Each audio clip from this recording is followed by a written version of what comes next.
I'm Scott Allen Miller, and this is our live stream. We have kind of a special event today that we're going to be doing because we have this opportunity to answer questions and help people. We know there's a lot of people who are now looking at having, suddenly questions about what does it mean to be able to move abroad and live overseas, and with the changes that are happening in the United States and upheaval that is happening, there is a lot of people who are for the first time looking into what it could mean for them to consider becoming expats, to relocate to a new country. And so I'm at my office working today and just using this opportunity to go live as much as I'm able to fit in between other things at work and answer questions. So I don't know if we're going to be getting some of our regular audience early, or if we're going to be getting new people, but I wanted to jump on. TJ, hey, how's it going? Good to have you on. We're still going to do the regular live stream later. This is extra early live stream, and I don't know how much work is going to let me fit this in between things. So I am doing my best, but it's morning, which is kind of cool. So we never do this on a Thursday morning. So giving it a try, hoping we get a lot of new people today. And I'm going to try to edit in the background. Unfortunately, my little dog is so sad. He has the cone of shame on because he hurt his dew claw, and he had to have pus drained today. And he tends to lick his wounds extensively, and so he is being very, very sad and boo-boo doggy down here at my feet. So I feel very badly for him. You're just a poor little thing. You are. You're so sad. We're going to put you on the show later and make everybody have pity on you. Yes. But he is a sweet thing, so it's we got 3 people on. Pretty good for Thursday morning with no warning. And so far it looks like the stream is actually holding up. That's a good sign. Thursdays are just good for the stream for whatever reason. No idea what makes Thursdays work so well. Ooh, a few more people on. Very nice. Well, good morning, everyone. Hi, I'm Doug. Bum, bum, bum. And, hey, come here, little puppy. I'm going to pick you up. We're putting the dog on the show. He's come. Oh, I can't really pick him up. Here he is. Here he is with his cone of shame. He's so sad. Oh, and of course the other dog hit the camera. You're a good boy. Hola, buenos dias. Why are my dogs being crazy? I do this all the time. You'd think they would calm down and know that you don't have to be crazy when you're doing the show. It is. I actually have to edit a video while we're doing the show today, so this will be a little bit different. I've actually wondered in the past if, of course my wife calls me while I'm doing this. Okay, I'm going to answer my wife while we're on the show. Cable caught in my...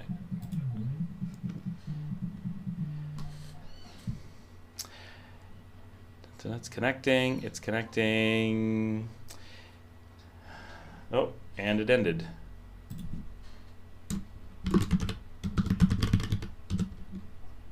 Oh, she didn't mean to call me. Okay. It's amazing with WhatsApp how often I am butt dialed by people. Like, that's actually a constant thing. Normal, old-fashioned phones, I don't remember the last time I got butt dialed by somebody, but with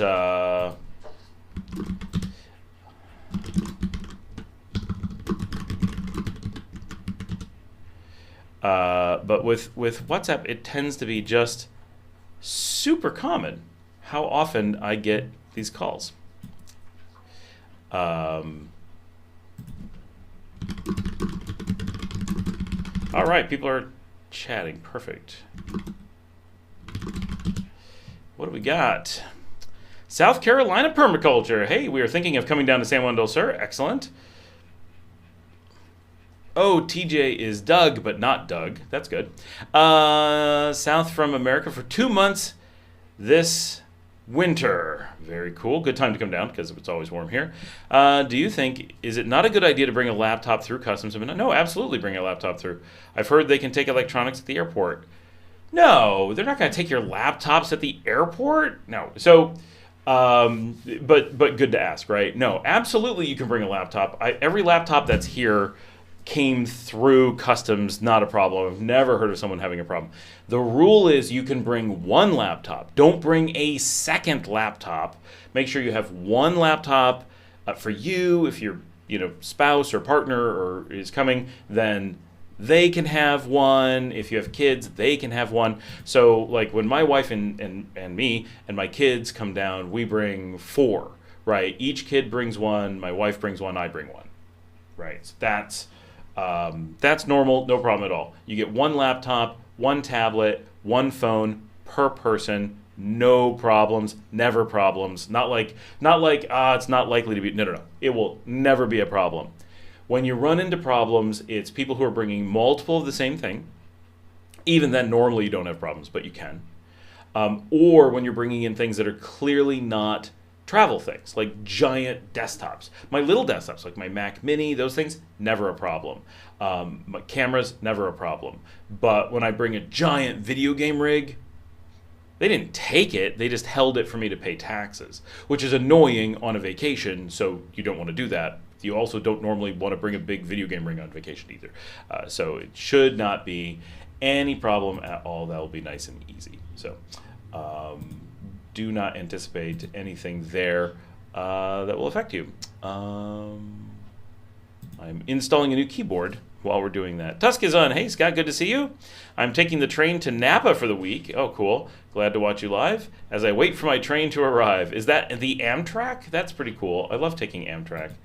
That's something I miss, just having Amtrak. TJ says, I'm helping out at the English school. Oh, very cool. Road Central, yes. Oh.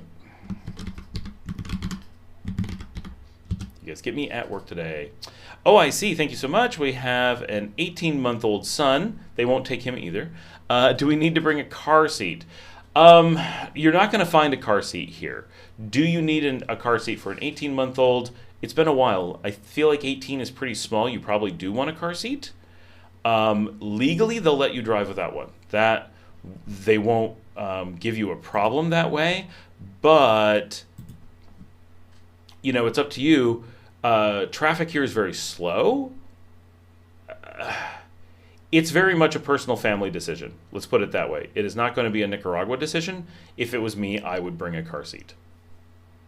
Hopefully that answers your question. For those who are wondering how my health is, I am still on last day. This should be coming out. One of the reasons I wanted to do an early live stream today is because I have to do the regular live stream late tonight because I have my final I sure hope my final debriding of my leg tonight and my final day of IV treatments. I should be free and clear after today. I know it's not a necessity in Nicaragua, but do you think it's a good idea to bring it? Yes. So yeah, if I should have just read all of that before I answered. Yes, my personal opinion is it's worth bringing the car seat for the peace of mind and safety for an 18-month-old. But you are in that zone where you could get away without it. And traffic is generally really slow, so it's not like the U.S. where an impact is at super high speeds, but an impact is an impact. Yep, Amtrak, Tusk, that's fun. I can't wait till we have trains here. I really want to be able to travel around the country in trains. I'll never get off the train. If they had a Panama to Mexico City train, I would just travel around Central America on the train all day long. This would become Scott is Living on a Train, would be the name of the channel. We're hoping to walk around for the most part. Obviously, hire a driver. Yeah, you can walk. San Juan is small, so lots of walking really easily. TJ's TVs ordered from the U.S. are in Managua. That's awesome. I'm really interested to hear how that whole process ends up going and how easy it was, because sometimes just getting the selection of things you want here is tough. It's nice to be able to order. I am checking all my messages and stuff. This is a work day for me. So I do have a meeting that's supposed to happen at some point today. I don't know when it is, and I will have to hop off for that whenever it happens.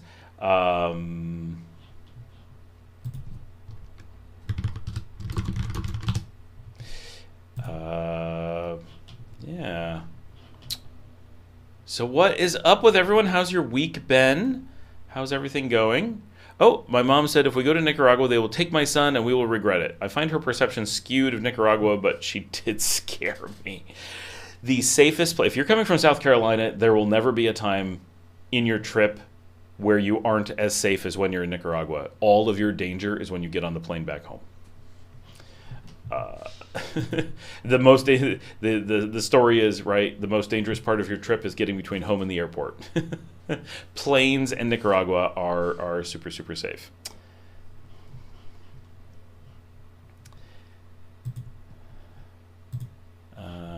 Boy, it's amazing how many messages I have during the day. I just run from one tool to another looking at all the messages going on, being like, okay, what's going on here? What's going on there?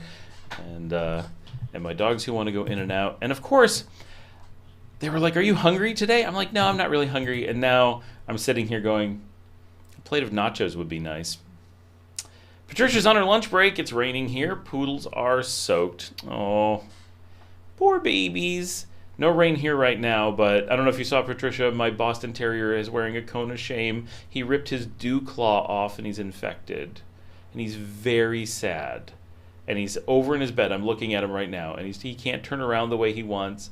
And he's being very boo-boo puppy. And I feel bad. He matches me with my thing. It's terrible.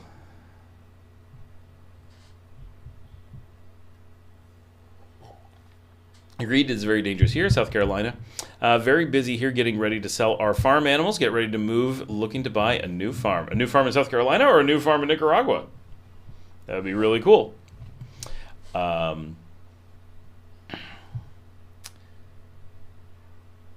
it's good time to sell a farm and get out. So we're doing the How Can I Leave America live stream today because I'm anticipating there's a lot of people who are wondering what they can do. I know all the different YouTube channels like mine are putting out U.S. moving content today. Really, I should have had it prepped ahead of time because, like, obviously it was going to be needed today. And it doesn't matter who won the election, right?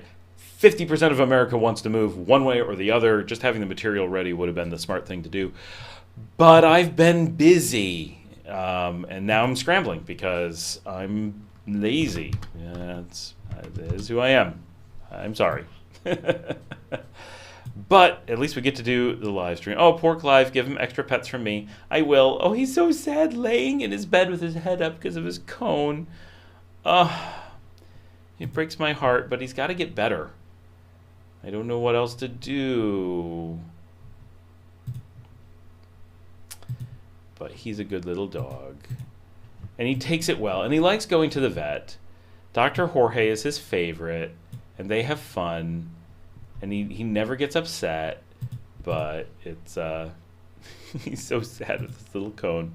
What part of South Carolina, this is for obviously permaculture, what part of South Carolina are you in? I'm near Charleston and don't feel like it's dangerous here. We're open-minded to buying land anywhere but looking into Nicaragua, so that's where we're coming to rent. Oh, okay, you're actually coming down to look. So be aware, I'm sure you've done your research, there's not a ton of farmland in the San Juan del Sur area. I mean, there is, I guess. I feel like I'm really dark. Am I really dark? Like, it's daytime, so we've got this, like... What can we do to brighten this up? Give me a second. We're gonna adjust a few things. If I zoom in just the tiniest bit, and, let's see. I can't see all the tweaks on the screen. We're gonna jump over here. Oh yeah, that was not tweaked to where I wanted it. Something got altered. That should look a lot better when I come back. Ugh. No, about the same. Maybe a tiny bite. Maybe a little bit better. TJ, I have numbers for the cost. Oh, good. Yeah, I want to see what that costs. That's really interesting. I'm in the upstate near Greenville. Cool. For those who don't know, I work with the Anderson Area Med Center in Anderson, South Carolina. Have for 23 years, 24 years. I actually used to live in Anderson, South Carolina. Briefly, used to have, oh my gosh, I used to be a member at the Hurricane Club.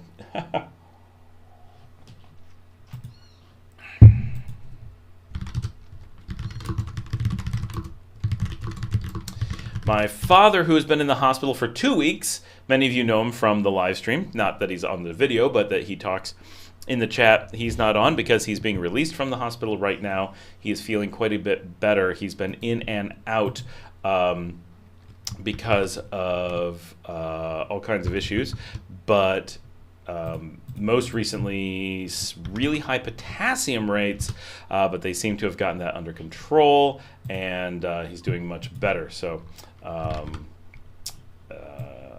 good news that he is heading home for sure. And so this is a first. I've never edited one of my videos while making a live stream before. So if you guys see me like my eyes being super distracted, that is what's going on. I apologize. This is an interesting experiment in can I work and live stream at the same time. Although it has occurred to me that it would be potentially interesting, because we do get a lot of people on the live stream on a day when there's less topical stuff going on. Would it be interesting to actually have me live streaming my day and I can just kind of chat with you guys haphazardly while I work? I think the answer is probably that would be silly, but who knows? It might be a thing. I really don't know. So many things about my show are not things that I would ever have predicted or guessed, and so I never really know what would work or not, and if people would be interested and be like, oh, that's so cool, we can hang out with Scott while he's working, and then you can hear me talk. Like, I can only have so many meetings and stuff. Cool. Actually, love. Oh, that is cool. We are actually in a town called Shoals in Lawrence County. Oh, cool. Scott's here. Good day, Scott and peeps. Patricia says, did you get your A1C checked? I got my glucose level checked, and it's slightly high. I'm in, without a whole bunch of research being done, I'm in pre-diabetes, so I need to work on getting it down, which I have been over the last week. So I don't know, but it's not bad. It was just like, no, we should watch this. So depends on the part of town you're in, I guess. TJ says, $245 for two 55-inch TVs with the cargo trans to here. So that's all the way to his house. Not terrible, not terrible. And with the savings on the TVs, probably good. I heard Nicaragua is heavily deforested. Is that true? I don't think that's true. I mean, we're the world's second largest forest. There is...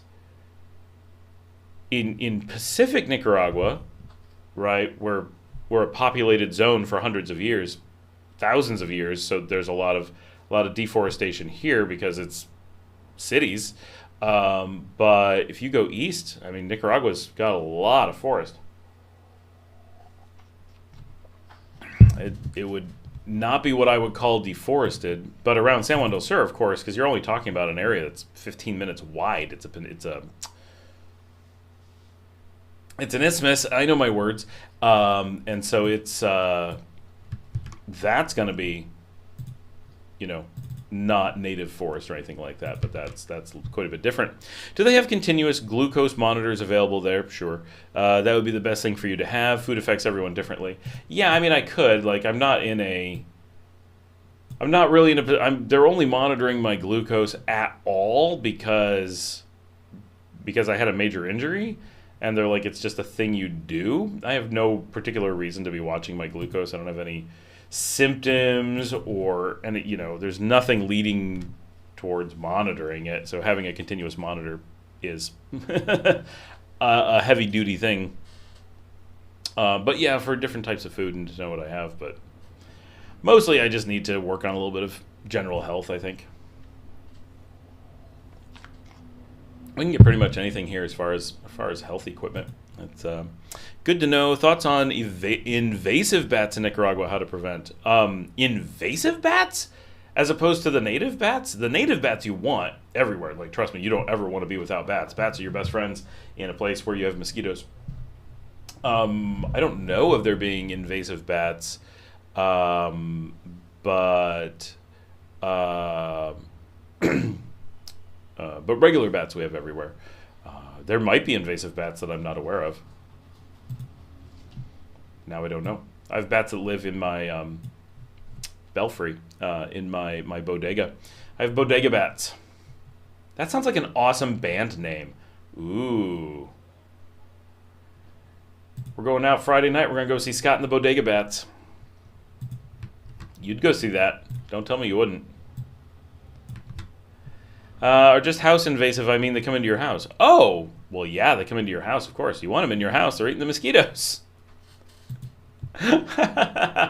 Bats are amazing. So I had my first bat that lived in my house and flew around my living room when I lived in Flint, Michigan in 1994, and it was great because he would just hang out in the living room and you'd be watching TV and he'd be circling the TV.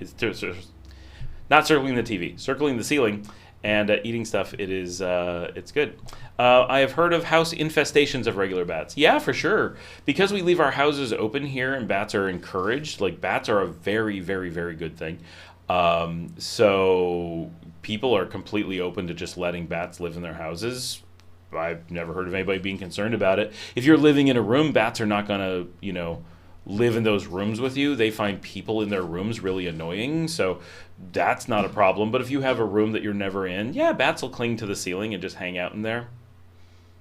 No problem at all. My bodega, we encourage the bats to live in there. A lot of the roof lines are designed so that bats can come in and out. Because this isn't the U.S., right? We don't have the same type of attic construction where bats cause damage. Here, bats won't cause damage to your house. So that you, unless they're really, really, really getting in your face, they're a huge positive because you want any type of natural predator for flying things as possible. So our biggest concern here is mosquitoes, and we do a ton about it, so it works out fine. It's not like you're going to come down and be like, mosquito. I can't do that dramatically because I have a needle in my arm. But we want to encourage all the great songbirds in the morning and all the bats at night. So I love, like, my garden. When you guys see my videos of my garden and stuff, that's just full of birds and bats all day, 24 hours a day. You go out there and there's always something flying around, and it's what keeps all the insects away. It's fantastic. Okay, so bats won't destroy the house. Nope. Yeah, not at all. I'd be okay with that, but as long as they don't poop everywhere. Yeah, bat poop is really surprisingly minor, but that's why you don't want them, like, over your bed. Yeah, over your bed, just make a lot of noise, keep the lights on. They'll be like, oh, this room sucks. But for real, for us, it's like the storage rooms. Oh, they're perfectly good. All right, I need a title for today's video.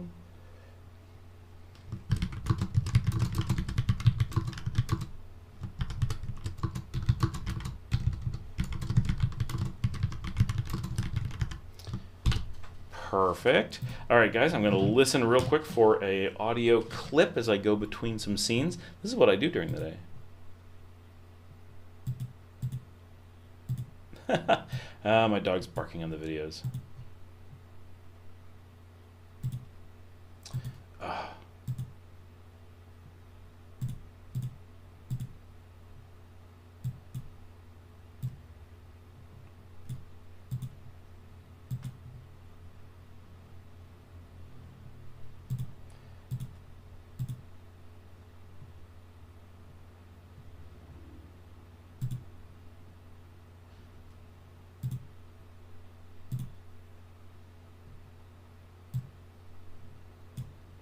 I think I got this. Sorry to make you guys watch me work. Yeah, we're good. We're good. Got that edited in. A few of these spots, some of the things I can do visually, but a lot I cannot. So there we go. Yeah, no, bats in the house, not a problem at all. That's completely normal. Remember, we do construction here is essentially always concrete. So it's cinder blocks and concretes. Those things are very resilient to bats and birds and iguanas. So we have iguanas living in our attic all the time. And they don't cause any damage. Now, the one thing about you're talking about bat poop, that's nothing. Wait until iguanas pee on your roof and they're in the ceiling. That's when it gets gross, because they're below the insulation and typically the roof is just wood, so it just comes between the wood. Yeah, that's nice.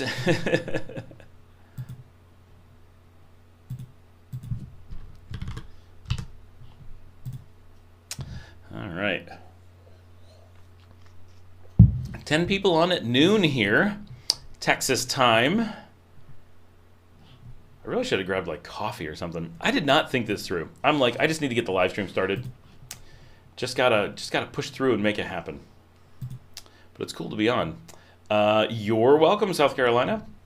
So yeah. So San Juan del Sur, you're gonna find there's not a ton of farming in the area because it's the tourist zone and it's a very small physical area. Mostly you're gonna find farming either east of the lake or north of the lake, just because it's where the big land areas are, and the best farming is near the volcanoes. Now, the San Juan area does have some historic activity from volcanoes, so it's not like you will get zero. But it's not like up here in Leon where we have this constant refreshing of the soil due to volcanic activity. So we have really good farming up here. But the whole country is very agricultural. There's cattle and agriculture just absolutely everywhere, plus the water sources. So and one of the nice things, I haven't done a video on this yet, I mean to in the near future, is that we're going to coming up on 2050, which is obviously a ways away. Nicaragua is one of the few countries in the world that is not projected to be suffering from water scarcity going into the next millennium. So that's a really big deal. Even places like the USA and Canada are expected to start having shortages of water that Nicaragua does not have. Nicaragua and Honduras are some of the most resilient places in the hemisphere, which is great for those of us who plan to be here for the long haul. 2050, I'll be pretty far along at that point, but the lake is very polluted. Is that true? Does that affect water quality here? So the lake is very polluted, especially the northern lake. When people talk about how polluted the lake is, they normally are talking about Xolotlan, not Colsi Bolsa. So Xolotlan, on which used to be Lago Leon, which is now Lago Managua, famously has the sewage from the capital being dumped into it, and all kinds of industrial, and just the way, once you're in the capital and see how the land kind of goes down to the lake, you'll be like, oh, like when it rains, the whole city has to drain into the lake. There's no way around it. So that's quirky, right? So yeah, that's pretty polluted, but it doesn't really affect the water quality. Colsi Bolsa, or Lago Nicaragua, which is much bigger,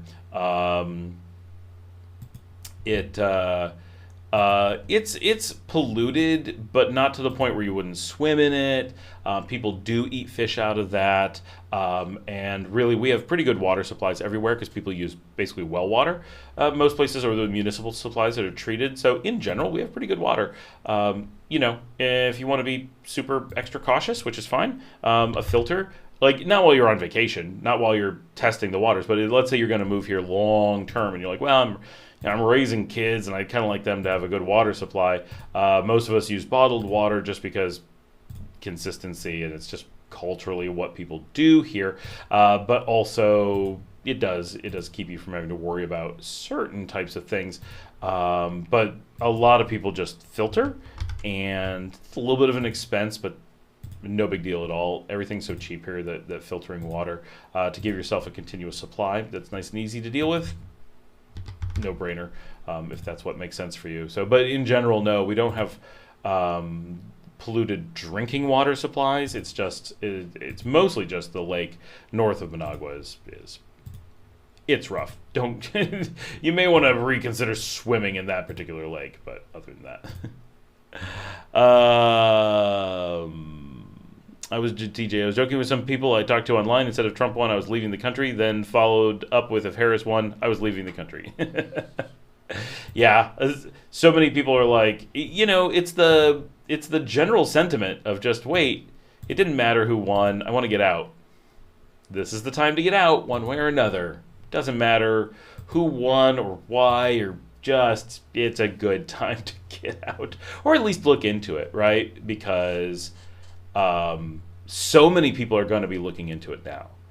That's really big. That it's the time when just huge number of people, and the same thing happened in 2016, right?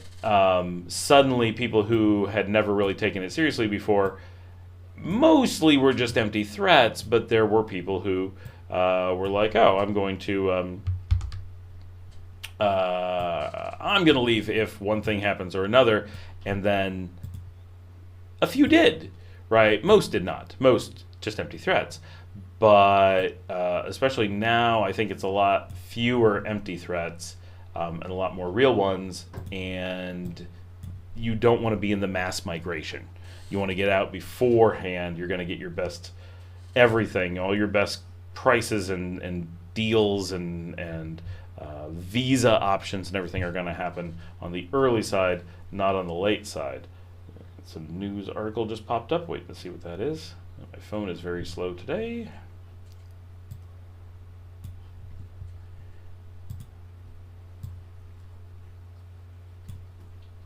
It would be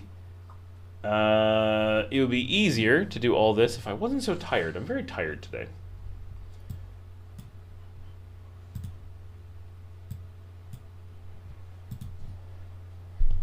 That's why I need a Pepsi, which I may go get shortly. But so far the editing, it seems like certain types of videos I probably can edit while doing a live stream, which is very funny. And the audio and video is good for everyone? We're clear? Oh man, I can't really put my thumb up. Can't wait to get this off.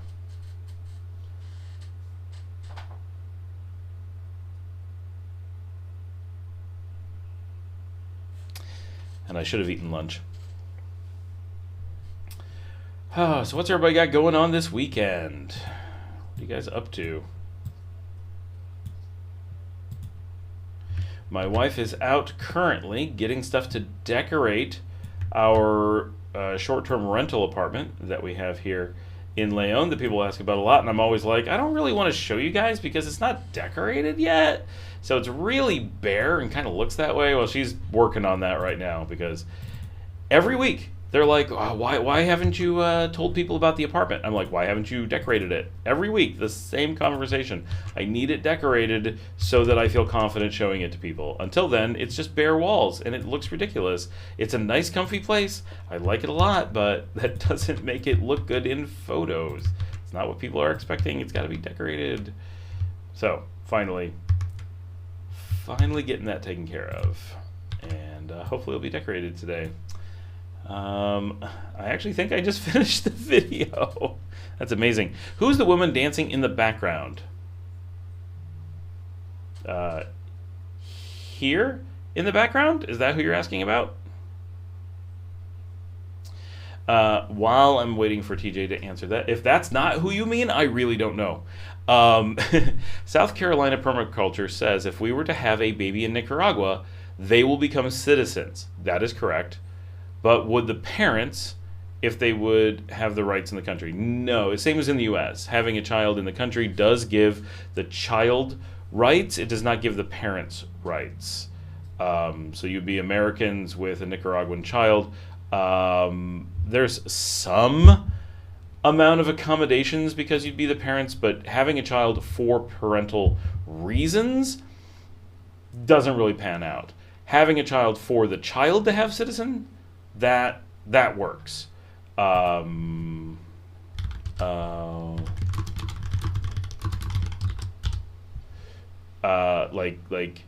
the your kid will have dual passports, right? You're presumably Americans coming from South Carolina. I'm just guessing, but I'm assuming you're full Americans, so that they won't lose their Americanism ever, right? Like that's not really a thing, and they will have also all the rights and privileges of being Nicaraguans.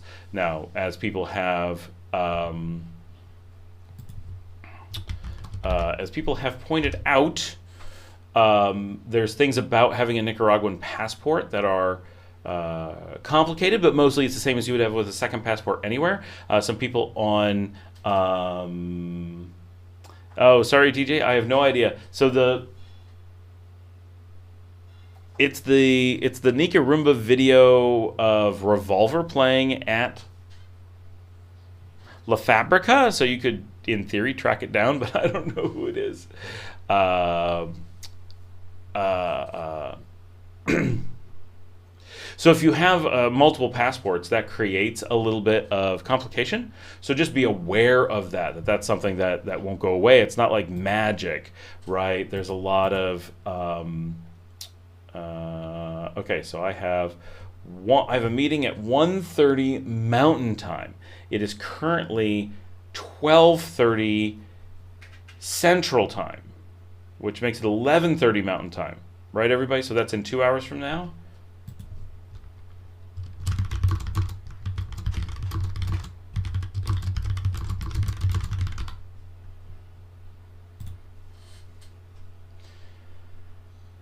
Going to send someone a message. 1:30 MST is in 2 hours, right? And hopefully I got that time right. Working in so many time zones is always tough. I have to go wake up my kids really quickly. But I just want to answer or talk a little bit more. So with dual passports, there's things like like legally, and this is true basically anywhere in the world. If you have two passports and you are, let's say you're dual U.S. and Nigerian. If you fly into Nigeria, you must use your Nigerian passport. If you fly into the U.S., you must use your U.S. passport. If you're flying into a third-party country, let's say you're flying into India, then you can choose your U.S. or your Nigerian passport based on which one is best for you in that circumstance. But if you're flying into either the U.S. or Nigeria, you must present the passport of that country. You can't pretend that you're not a citizen of that country. So that's just one little thing. Nicaraguan children must have government permission to be taken out of the country. That is something that surprises people. Nicaragua does not allow their children to simply be abducted quickly. They have extremely strict human trafficking protections that most countries do not. So that's something that catches people by surprise. So like, wait, you have to have permission to leave? Like, yes, you do. It's very easy to get, not a problem. But these are things you have to be aware of, that they do not just let children be swept away. You're right. You're not going to just get on an airplane without any checks and balances. Lots of people have Nicaraguan kids here and no issues, but these are things that will catch them by surprise. They'll be like, oh my gosh, I never thought that there would be they thought it would just be like a freebie extra passport. And this is why I just did I think it just came out, right? The passport protections aren't what you think they are video. Having multiple passports comes with multiple extra things, not just bonuses, right? You get positives and negatives. We're going to go to a still image for a minute, guys. Sorry for the break, but I got to go wake up my kids and take my dog out and do a couple. I'm going to grab some caffeine real fast. We're going to be back in just a few. Let's type this. Taking a quick break. Ask questions. BRB.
I'm back. Bringing the camera back. Hey, everybody. Hey, we didn't even lose anybody. Very nice. That was awesome. Okay, UR is here. Hey, Scott, I've missed a ton of these. Happy to be here. Thanks for being. Hey, good to see you back. This is an extra one. We're doing a double today, so hopefully we're going to get a lot of new people as we just give an opportunity for a different time of day. By the way, I want to point out, I just grabbed this bottle really quickly, and the bottom has blown out of this, so that's going to be hard for me to sit down. Scott says, Scott, have you seen expat migration from Costa Rica? Not a ton, but we do see it. Yeah, we talk to people all the time. Mostly people who are investigating, not people who are actually relocating. But there is a certain movement from Costa Rica to Nicaragua for sure. And that just makes sense, right? There's no surprise there. We're significantly safer. We are lower cost. We're right next door. We have most of the same benefits.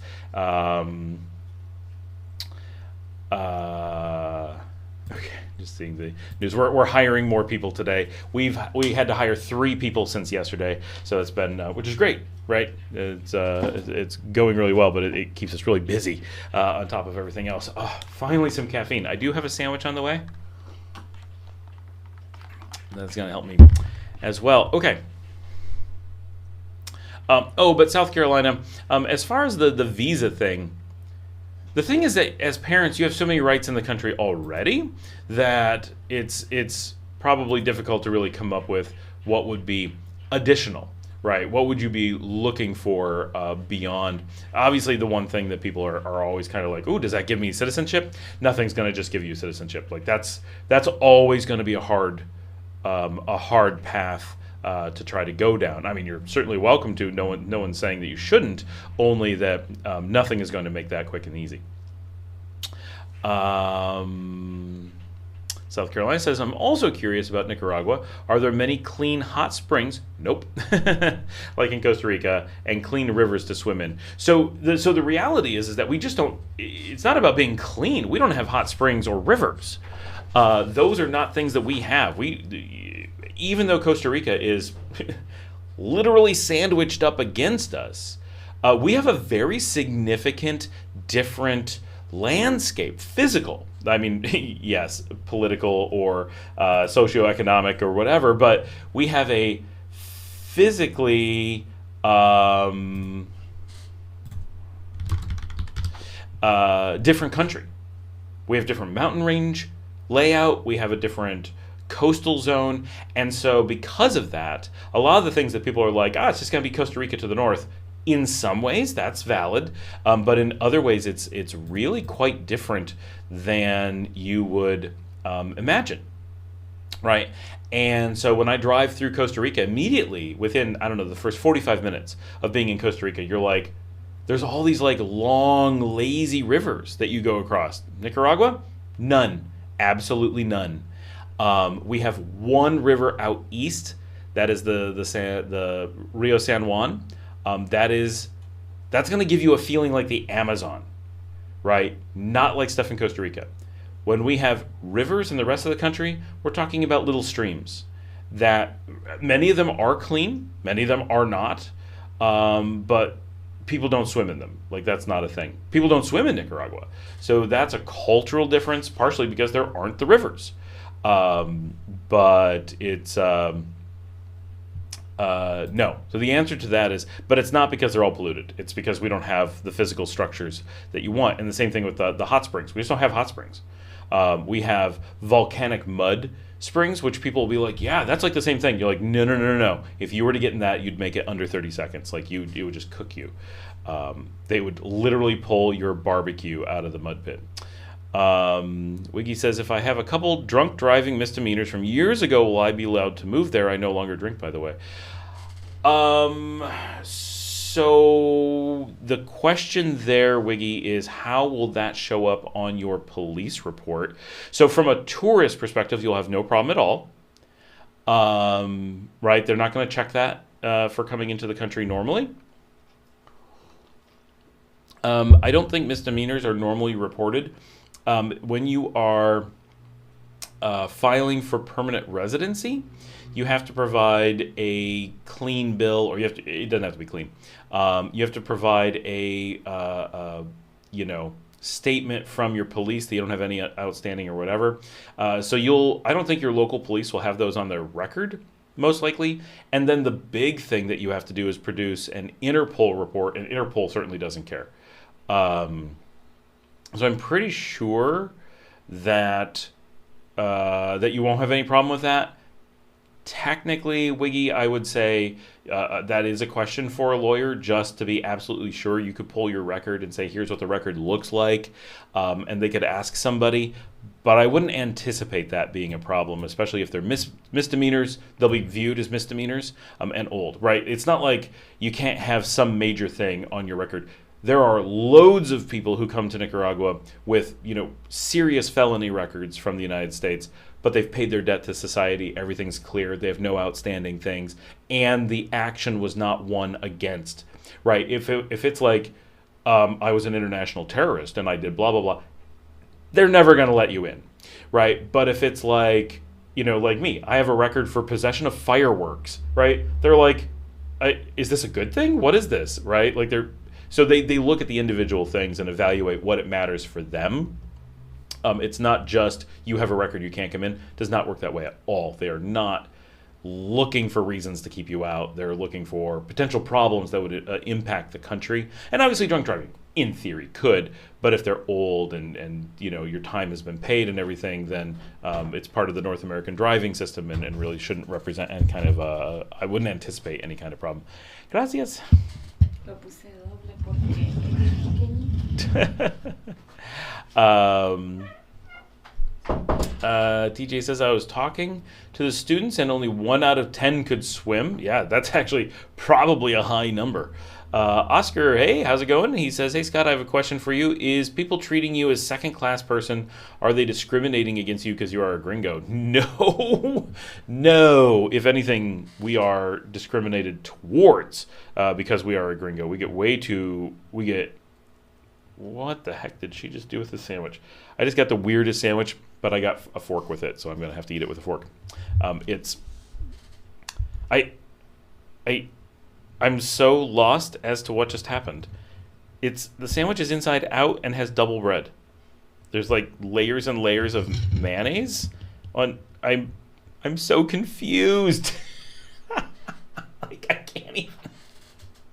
I know she's rushing. She's got to get somewhere, but I have no idea what just happened. Let's So look at how much bread. So I just flipped this over. That's mayonnaise on like the outside of the bread, so that you can't pick it up. But the bottom doesn't have mayonnaise on it. But there's 4 pieces of bread. I don't know why there's so much bread. I don't know what's happening. No, but you're never treated as a second-class citizen here. As foreigners, you actually get really good treatment. It actually inappropriately good. People really see you as, a potential investor. People see you as a potential good thing for the country, and that's good, right? It's good that they're taking those things seriously and saying, "Oh, this person could be beneficial to us. We should, be careful to treat them well." That's true. I don't want to be treated better than the Nicaraguans. I want everyone to be treated really well, and I don't mean that the government treats us better. They treat us equally. But like people on the street will go out of their way generally and give you deference. Now, there is a certain amount of gringo pricing, but of course, right? Like, I mean, that's true anywhere. You can't haggle as well as someone who lives here. But that's not treating you as a second-class citizen. That's just you're not as good as at haggling as someone else. No, you get treated really well. People swim in the ocean, though. Not very many, and people die constantly because they go into the ocean without knowing how to swim. That is so fascinating, and yes, I saw your volcanic mud video. That was incredible. Yeah, it's beautiful. The volcanic mud thing is super cool. Just don't go swimming in it. Oscar says, thanks for your response. I always find that ironic. We treat them bad over here. Yeah, it's, the reality is, Oscar, sadly, that if you are white, generally you get treated well anywhere in the world, and if you are not white, you get treated less well everywhere in the world. That's pretty much universal, and it stems from the time period of colonialism when European white countries were able to wage effective war and were always on the conquering side of things in the grand scope, and so it became a these are the people with the guns. These are the people that we're afraid of, and sure, any individual person that may not be true, but the you just never know, right? And you never know who they're friends with, and it's kind of just how it is, and that has carried on in a lot of ways. But it's super minor here, right? Like in time.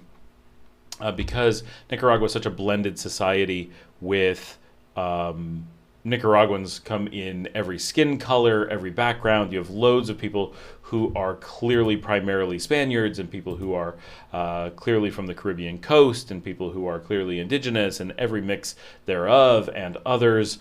And everyone is just Nicaraguan. It's all very minimized. Like the idea that you look at people by race, very, very minor. And that's not what's happening, of course. And what Oscar's asking is not, are you racially white? It is, are you gringo North American? And being white like I am, simply makes it really easy to identify that I'm North American. But I kind of stand out as North American anyway. If you are North American of any group, right? It doesn't matter what you are. Simply that if someone can figure out you're a North American passport holder, you are going to get some amount of preferential treatment, perspective, something along those lines. I'm just going to hop off the live video for just a second to take some bites of food, just so you don't have to watch me because she put mayonnaise all over the outside of the sandwich. This is just like so messy.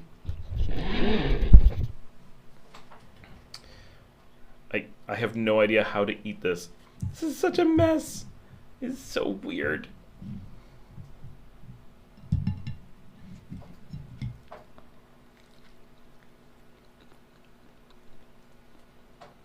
All right, it tastes fine.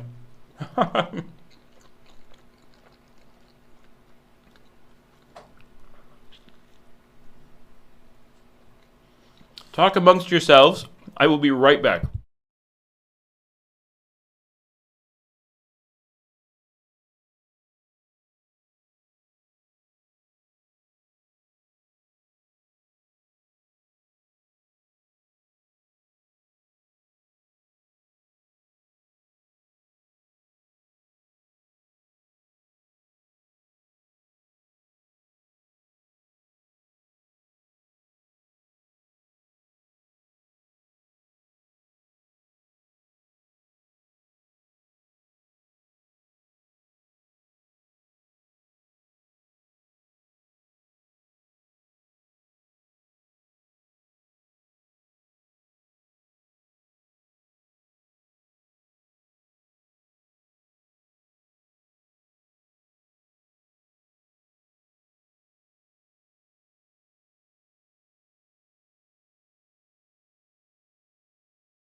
I'm here. Ta-da! My dog is happy to get the extra mayonnaise bread.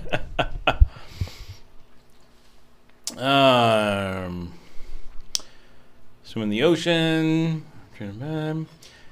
TJ says, I was also talking to them about computers, and only a few had a laptop. None of them have desktop computers. Yes, much of the world is actually that way. But here, yeah, desktops, very rare. Everything is laptop-based. Wiggy says, thank you, Scott. You've got me thinking Nicaragua as opposed to Ecuador. Ecuador is a cool choice, too, of course. Much farther away, a lot more dangerous, a little bit more expensive. No, it has major water and electrical problems. So that's a big consideration for Ecuador right now. They are beyond their national infrastructure capability of maintaining. So that's a big thing to think about. Every additional person moving into Ecuador is putting more strains on an already broken system. Like literally, they're in rolling blackouts right now, and have been for some time, and don't have enough water. So that's obviously not every single inch of the country is exactly the same. So there could be places that are doing much better than others. But in general, you have you're contributing to a problem that they're trying to fix. So here in Nicaragua, we have excess power and excess water. So you're not the same kind of drain on the system. Both countries do need expats moving into them, so it's sad that Ecuador is in a position where the thing that they need they can't support. But it is what it is. At the moment, they're just in a drought, and it is bad. But it's a nice country, obviously, with a lot of cool stuff to offer for sure. Gubens is here. Hey, Gubens, good to see you.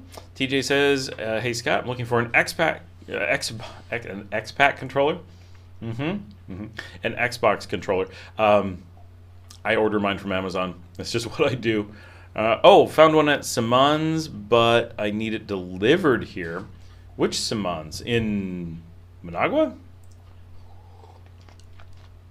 I just order from Amazon.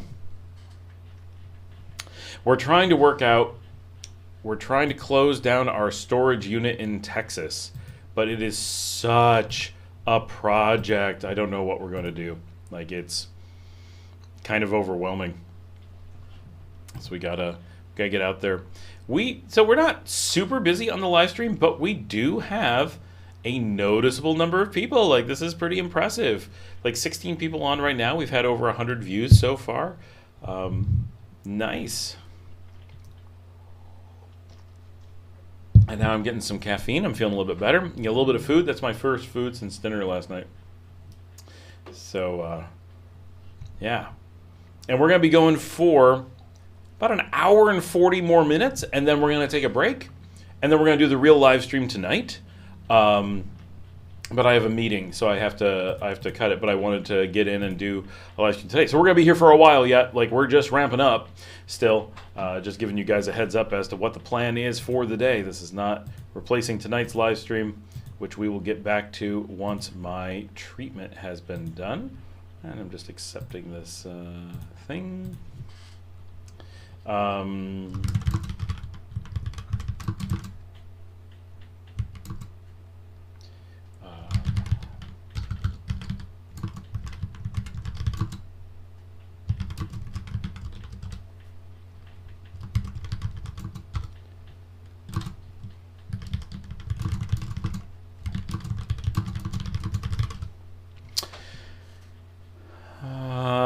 God's Property, thanks for sharing. I appreciate all the info. My pleasure, and good to see you here.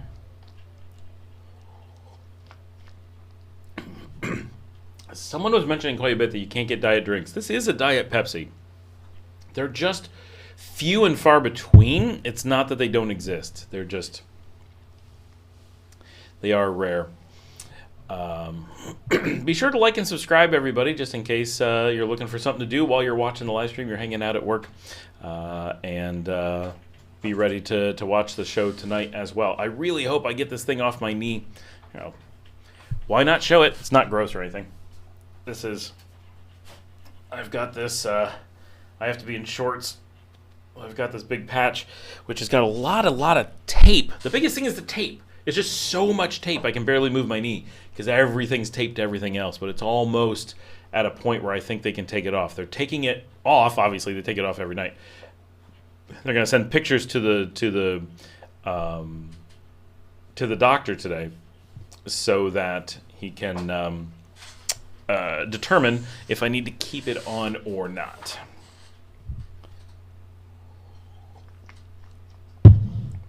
So we will see. But it feels mostly good, right? It's been healing. They say it's good progress. No issues, nothing's wrong with it. It's just it was a really bad injury, so there was a lot of healing that needed to be done, but seems to be going well overall.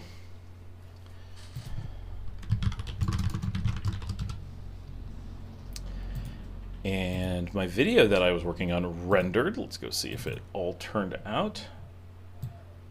Hopefully the audio is good because it's very hard to listen to it.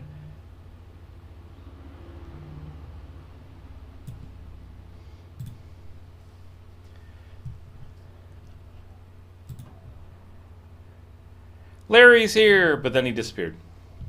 What's going on, Larry?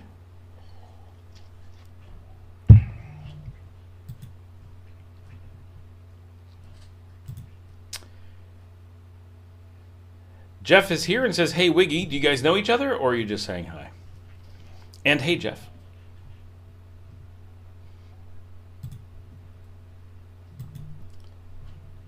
There is... All of Bolivia is having internet problems right now, for anyone who's interested. They're apparently having DNS issues or something of the sort.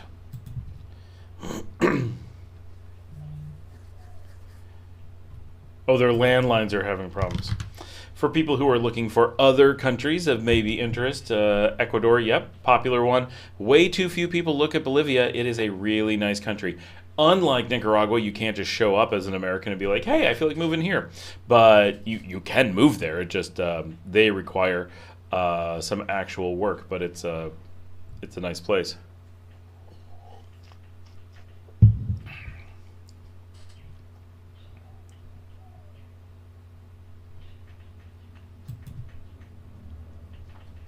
I really like Bolivia. Everyone I know who goes to Bolivia is always like super surprised because it's big and modern. It's a huge country, and it's got really modern cities and a really good food scene, and it's got a lot going on that's pretty nice, but very hard to get in and out of. So for people who are oh, okay, cool. Wiggy just brought Jeff onto the live. He's a friend. Awesome. Well, one, welcome, Jeff. And two, thank you, Wiggy. That is awesome. That is what we need, is people bringing new people in for this stuff. Because how do we get the word out there? That's how we do it. So, very cool. How much does it cost to be an extra? Okay, so real quick for Larry, second Christmas miracle this week, unanticipated live show. That's right, Larry. This is the extra live. We're doing the regular live tonight. This is a midday live. Okay, so for Jeff, how much does it cost to be an expat in Nicaragua? So that's a tough one to answer, obviously, because everyone has a different need as to what they want and what they envision for being an expat. So I know expats who live here for under $800 a month without a problem. I know people who've claimed to live here for under $500 a month. That's gonna be pretty rough for sure. But can it be done? Yeah. We are, importantly, Nicaragua is the lowest cost country in the Western Hemisphere. So anything that you could consider anywhere in the West, right? Of course, it's cheaper than the US or Canada, but that's silly. But it's dramatically cheaper than a Mexico, a Panama.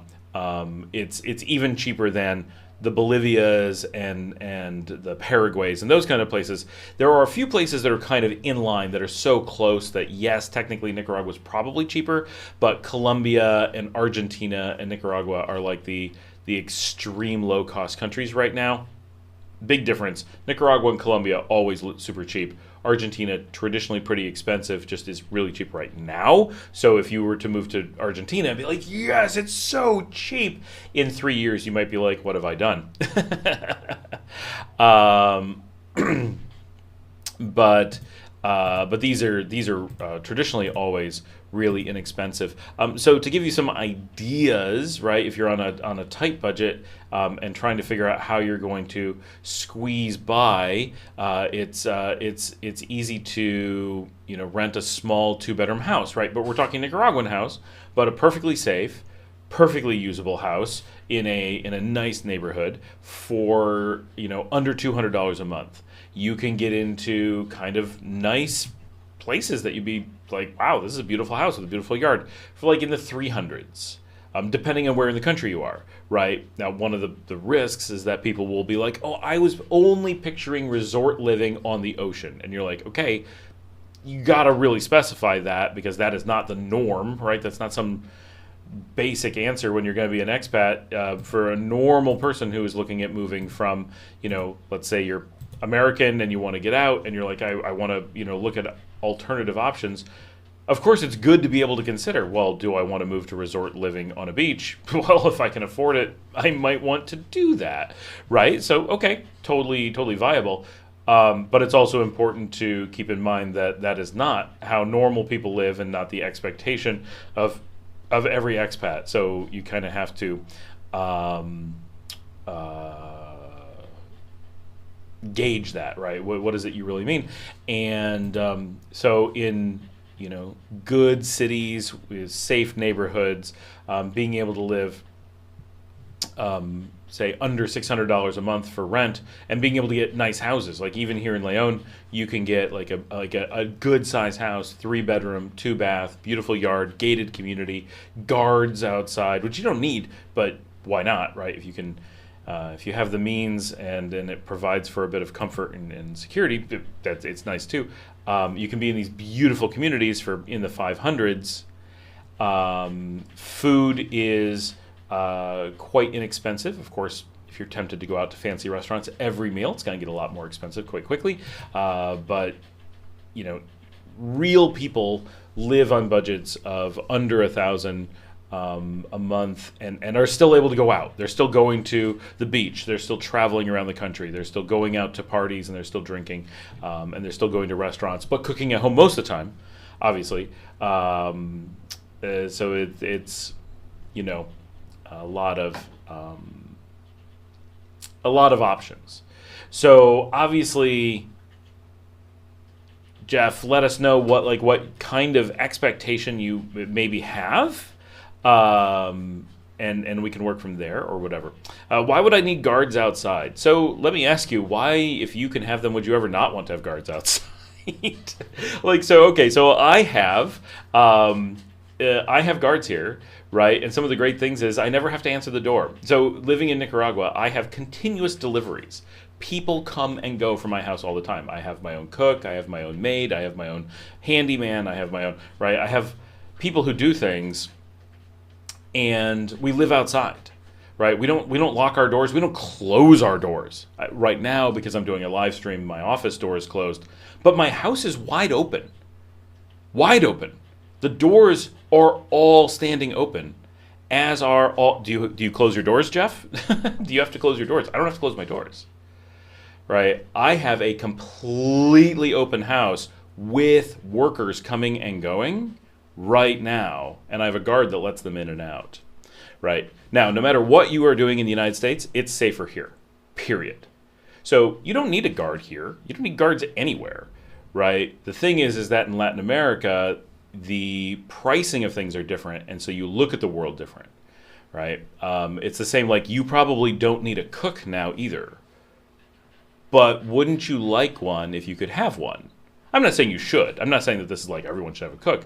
I'm saying that when having staff who take care of things for you are widely available and cheaper than alternatives, the way that you view the world will likely start changing pretty quickly.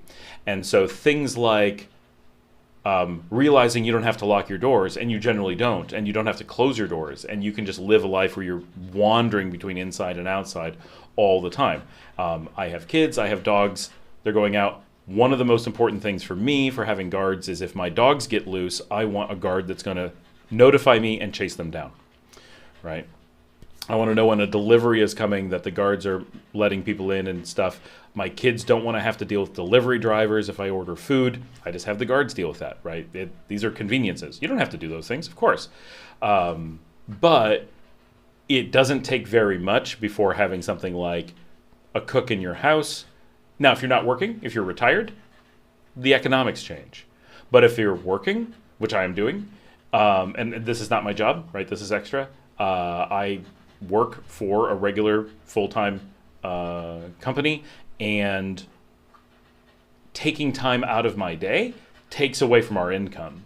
but having people who handle things means that we can do more without those interruptions and have a more luxurious life. And so everyone wins, right? We're creating jobs, so there's a positive. We're having a positive impact by employing, and it's a positive impact on us by allowing me to focus on my job rather than spending my time, like, I don't know, carrying in water bottles, right? Or, we're having some roofing done. Someone's got to bring in the roofing tile or whatever, right? Someone manages all that. So, hold on, make sure I'm not missing things. So the question about how much does it cost to be an expat, it varies all over, right? Are you expecting most, and so this is one of those things, Jeff, is so many people when they become expats in Nicaragua are like, well, I'm just expecting to have full-time guards. I'm expecting to have a gated community with security and all these things. And you're like, okay, but there's cost with that. But do you need it? Absolutely not. This is an insanely safe country, right? So anything that you feel you need elsewhere, you'll need less here, right? But some people want guards. Some people want maids. Some people want, right?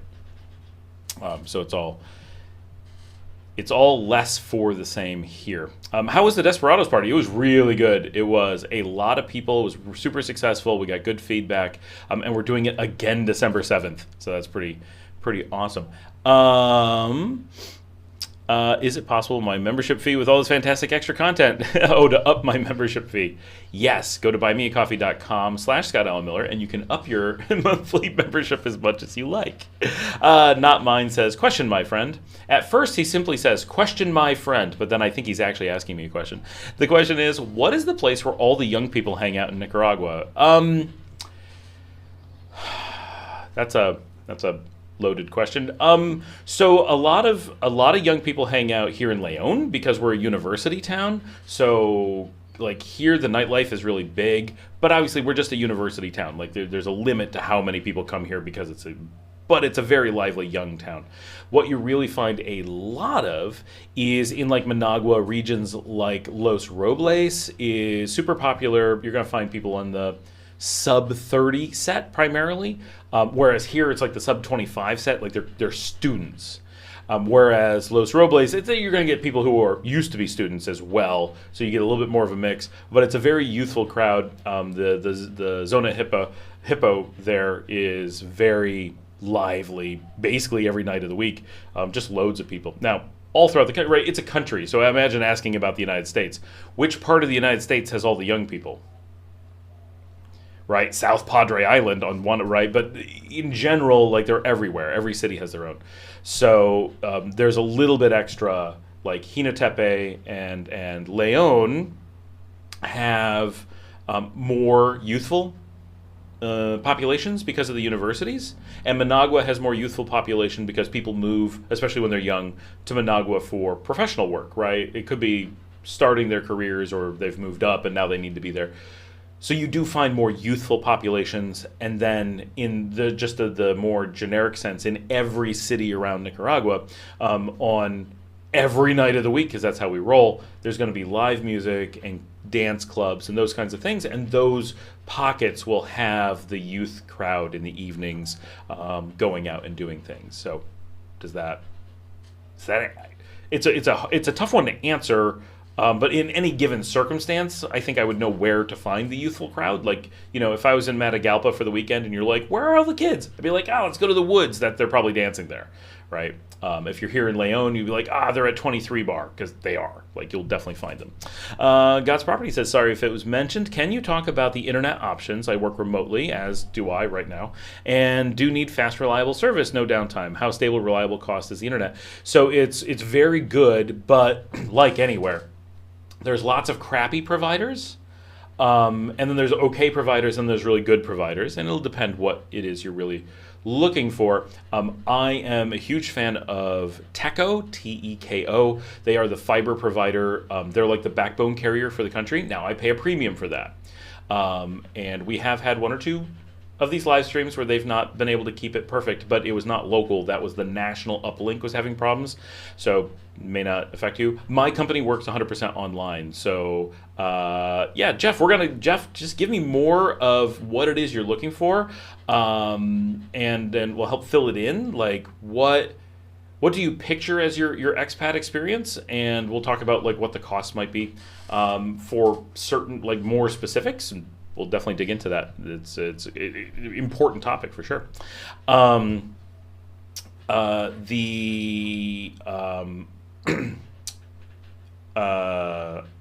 Real quick, Randy says, Cuba, go to Cuba, they want some Americans. So Cuba does not allow Americans to move in, to the best of my knowledge, and Americans are not allowed to move there. So while I'm not saying you absolutely can't go to Cuba, be aware that Cuba is not, under normal circumstances, looking for Americans, and I don't believe they will let you relocate there unless you got to be somebody. You've got to have connections to move to Cuba, I think. But as an American, the United States does not allow you to move to Cuba. So just be aware that if you're going down that path, you are going against your own country's sanctions, which is your personal decision, but not something I'm going to be recommending.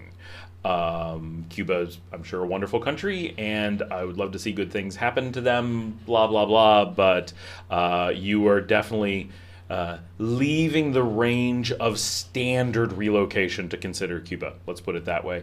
You will be very much forging your own path and taking quite some risks in doing so, but maybe it would pay off great. So back to God's property. Good fiber on Techo, you can get really fast. I have a couple of video episodes where I talk about exactly what measurements of speed actually make sense, what ones matter, what you're really looking for. But I'm on, so like my apartment around the corner is a 30 by 30 Techo. This is a 50 by 50 Techo. I've got 100 by 100 on the beach. They work fantastic. They've been great for service. Uptime is better than I've had in the United States, except for Fios in Dallas. That was unbeatable, basically, but excellent, right? And I have offices all over Nicaragua, have for years and years and years. Our internet here is very good. Our power infrastructure, right? I have a bunch of videos that explain how this works, but the idea is the outages here tend to be very short. So when you're in like the United States, an outage is rare. Somewhere it's not, right? But in most of the United States, a power outage is rare. But when it happens, it normally lasts for hours, right? You might go a year without a power outage, but the chances that it's going to be less than 2 hours is low. It can happen, right? But the last time I was in the U.S., right, it was 2 weeks. And all my family in the U.S., right, weeks of outage all the time. Every customer I have in the U.S. deals with, hours of outage, not very often, but when they have outages, it is.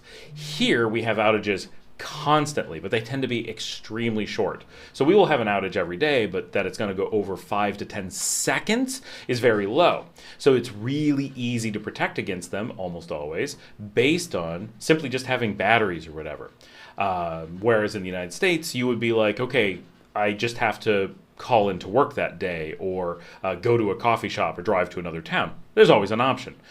Same thing here, you've got options, but normally we just have a UPS in the house. Everybody does it. I have not had an outage that overran my UPS yet. Will it happen someday? Yes. Then I can do all the same things I would in the US, drive to another town, go to a cafe. You can have a generator at home, tons of people do, but if you have a UPS, a battery, like I do, I've never had a need to where I would have kicked it on. Now, I don't have one. I used to when I lived at the beach, which was years ago. And there we didn't have the big batteries, so we would use it from time to time. We also use it for big things like stereo systems, like big things. So it's it's a bit different. But the ability to mitigate it is really easy. So yeah, but if you TJ says my power sucks. The power sucks in tourist zones. All bets are off if you're in places like San Juan del Sur. Ooh, I hit something. San Juan del Sur or Granada. When I lived in Granada, we had a lot of problems. But the main infrastructure, Managua, Masaya, Leon, Matagalpa, Jinotega, Esteli, all the main cities, power infrastructure is generally good. Is it perfect? Far from it, right? But we generate our own power, and the ability to, and if you're on UPS, right, when we have someone working like welding, oh, my power is it's terrible, right? But my UPS is taking care of it. My battery is absorbing those problems. And so it's different. The U.S. has, again, there's somewhere an exception, but in general, if you're in the United States, you're going to have super clean power, and we get really spoiled by that. That we don't have here. Dirty power for sure.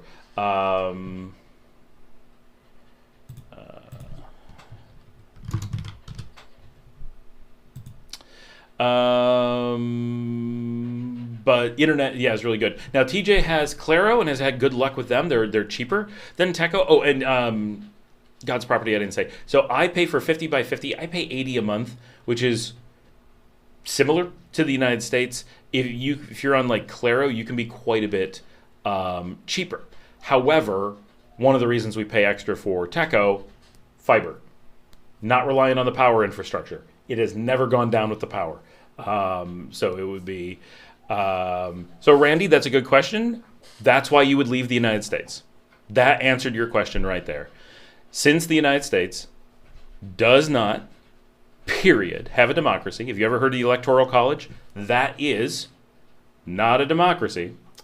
That is a reason that people look to leave the United States. You have explained your own question perfectly. So that's why. So first of all, Randy, this is a great question. One of the great reasons about being an expat, one, you can move to places like Nicaragua that are an actual democracy, unlike the U.S. But more importantly, as an expat, it is guaranteed, this is a guarantee, it is impossible to care about democracy when you're an expat. You can care about democracy in your own country because you are the voter. When you move to a new country, you only care about the results of the government. You cannot care, not honestly, how it works. Now, the U.S. and a lot of places promote certain types of governments religiously, meaning they say you basically worship them, and they say this type of government is important to you just because. But as an expat, that's a lie. It has to be. To know what a government is means to not care how the sausage is made somewhere else. You only care what the sausage is. So if the sausage is good, as an expat, you're all set. You don't have to worry about stability. You don't have to worry about the mechanisms of government. Those things don't apply to you. You've left them behind. You haven't 100% left them behind. You still have a responsibility where you came from. Now, as Americans, we don't have democracy. So we don't have the same, it's not like being in Europe where they have actual democracies and you have kind of a requirement to participate because your vote counts.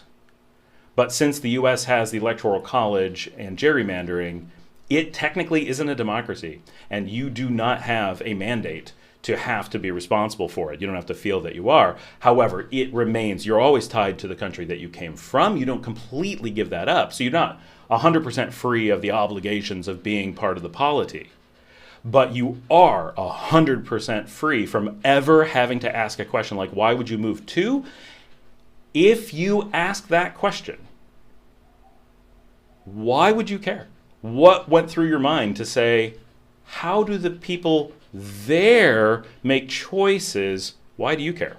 Right? Their choices about how they make choices is up to them. What you care about is how they make those choices. Right? So that's part of the beauty of it. You're freeing yourself from all those problems. Right? And so a lot of people struggling with the failures of the democratic process or the lack of a democratic process in the United States are finally asking this question. Maybe I should not be in a position where I feel like that's something I have to deal with. And it doesn't matter which side you like, or if you don't like either side, or you like both sides. I haven't met that person, but in theory, right? But if you had but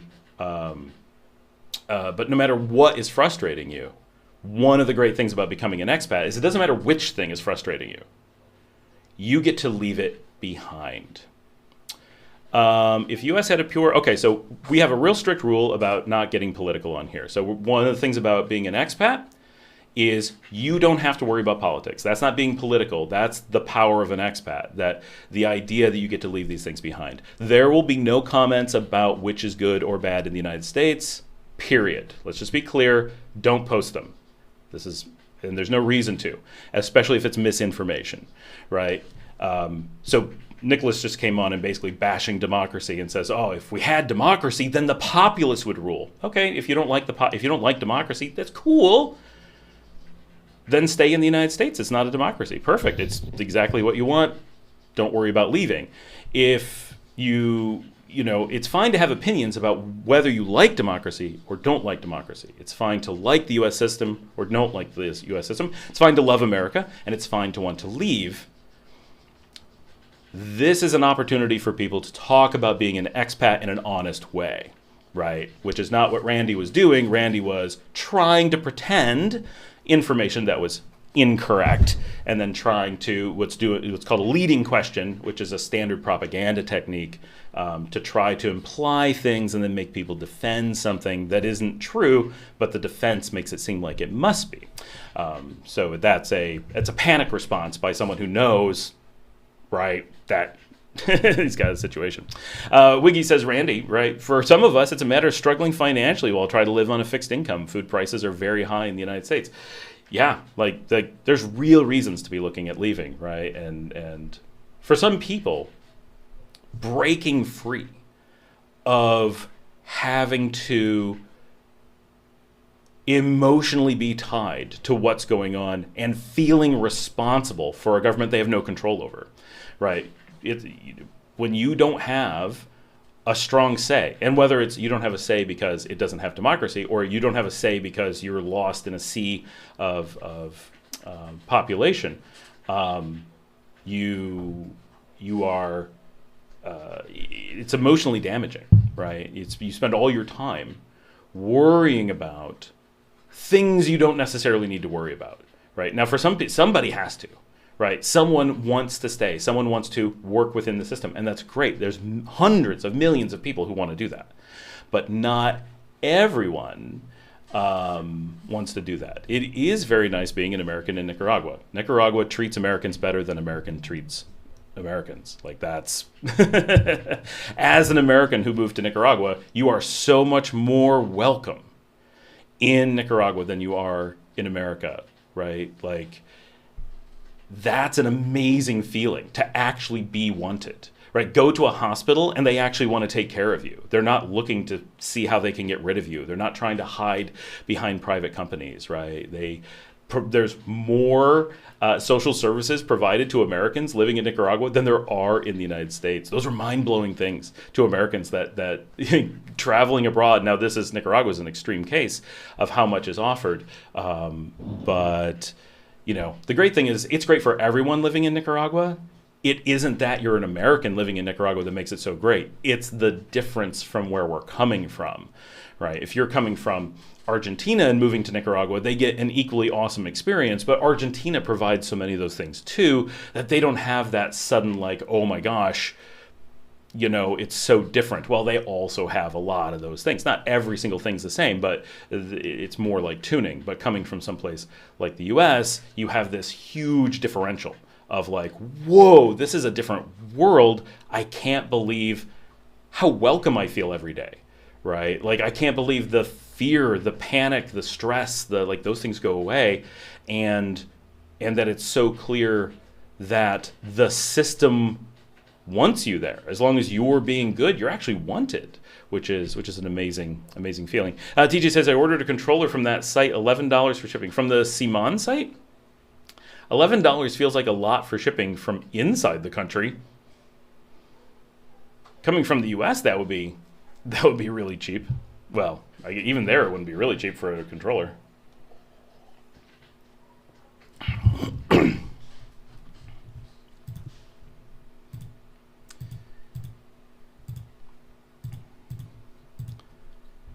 Yeah, they're pretty pricey. Maybe they're shipping it in from El Salvador, because that is an El Salvadoran department store, so that might be what they're doing. So, yeah, easily. Yeah, for Jeff, so it's so good. Why are Nicaraguans coming to America and Americans not going to Nicaragua? So Americans are coming to Nicaragua, and so Randy, this is really obvious stuff that Americans really should know, but the United States has waged war across Latin America and pressures people and incentivizes them to go to the United States. There's advertising like crazy through the region telling them they're going to get things when they go to the U.S. And if you don't generally travel and the U.S. keeps telling you that that's where the opportunities are, and it embargoes you in other ways, of course you're going to go there. So the U.S. goes through great lengths to convince people to go. The question is, why are Americans who have the resources to check both places coming to Nicaragua? But, right, this is basic politics, Randy. Like, why do you really think that America is not pressuring people to go to the north? Are you really unaware of Latin American politics? As an American, you have some responsibilities to know those things. So, like, if you're really asking honest questions, okay. Like, I don't want to be like, you can't ask questions. But make sure they're honest questions. Because it's the degree to which America goes through the effort to make people need to move to the United States and pressures them to move in illegally. It's more than you can pretend Americans are not aware, right? Now, you can say you like it or not like it, but it's a very real thing, right? And there are no jobs here. Oh, and there was a question. Jeff had a question about jobs. No, you cannot work here. Right, because there are so few jobs. That is the national crisis in Nicaragua, is the lack of jobs. There is absolutely, period, black and white, no foreigner is going to be allowed to work in Nicaragua. That is just how it's going to be, right? Until such time as that crisis changes and they have a different set of concerns, that is the thing they will not let you do. But you can work remotely from Nicaragua, and they're incredibly promoted to do so. And so you're 100% welcome to do that. You don't need special paperwork. And yeah, exactly. As TJ says, America needs cheap labor, but also needs to answer to political entities, right? Not being political, just saying that there are things in politics, people within the polity who demand high minimum wage, for example. So how do you get around that? You have to have illegal expats to work below minimum wage. So they have to have a mechanism to create pressure where people have to migrate to the north, have to come in illegally, and that eliminates them from the minimum wage system so that they can have an artificially inflated high minimum wage. And that is a very real mechanism that goes on all the time. And so it is because the U.S. has so much power, so much influence in the area that they're able to do that. And it's unfortunate, but that is the driving factor for migration in the region. But Randy, here's the bottom line, right? Come to Nicaragua. If you have any doubt, Nicaragua is completely open to you. The United States is not completely open to Latin Americans to go sample, because once people sample, they leave. When they can. When they have those resources to just come and go fluidly, the United States does not get that labor. Nicaragua and a lot of other countries in the region are completely open because they believe if you visit, it will open your mind. You would never question it if you came and saw it. You'd be like, oh, problems for sure. It's not perfect. But you'd be like, oh, suddenly it all makes sense. Oh, suddenly I get the dynamics. Oh, it is not at all what I was picturing. It's not at all what we're being told in the media, right? That these countries are completely open for you to go to because they're not afraid. They're incredibly emboldened to let you see firsthand for a week. There's no commitment. There's absolutely nothing. You don't have to apply for a visa. You don't have to pay a fee. You don't have to make a crippling life decision to try to get over the border to see what it's like. You can come and literally work remotely today. You could actually get on a plane today and come down and do that. And maybe you wouldn't like it, right? That's fine. No problem. But I guarantee it would be eye-opening. You'd be like, okay, this is just so different. And that they're willing and open to do that tells you a lot. But every Nicaraguan who wants to go to the United States has to fight for years to get a visa to be allowed to go. They have to make a commitment to stay. They have all these complications, and it can be very difficult. And it's a crippling amount of money, and there's generally a travel embargo. So by the time that they've made the decision to go, they're trapped. and then what do they do? Right? It has to be a one-way street because of the mechanism. Nicholas says, just here for helpful information. I live in northern Minnesota. Winter is a hellscape. Yes, it is. Yes, it is. Totally understand. Nicholas says, been to India, Philippines, Turkey, but never to Latin America. Wow, the whole region. But even though I can speak Spanish, that's really surprising. Yeah, no, Nicholas, you should totally consider. Nicaragua is a great introduction to Latin America. The only thing is that it's very unique even within Latin America. So in some ways, it's the safest, it's the cheapest. Like those make it really great for being like a sampler. But in other ways, it is difficult because it's culturally really unique within the sea of Latin America. So I wouldn't want it to be my only test of Latin America. I would highly recommend a Mexico or an Argentina as well to kind of get a, you've traveled, so you understand these things, but that you don't want to have a single pinpoint vision of Latin America. It'd be like coming to the United States and being like, okay, I'm only going to Iowa. Iowa's a perfectly nice place for some people.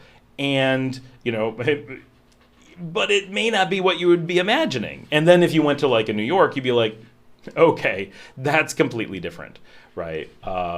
So you want a little bit more survey there, or you may be lacking quite a bit. Dave says, I'm not staying in San Juan del Sur long, but boy, has it gone downhill in the last 3 years. It's tough to get greetings from people most of the time now. Here to see some friends before moving to another city. Yeah, I haven't been there much in the last 3 years. It just, so rarely am I like, that's where I want to go. It just doesn't call me very much.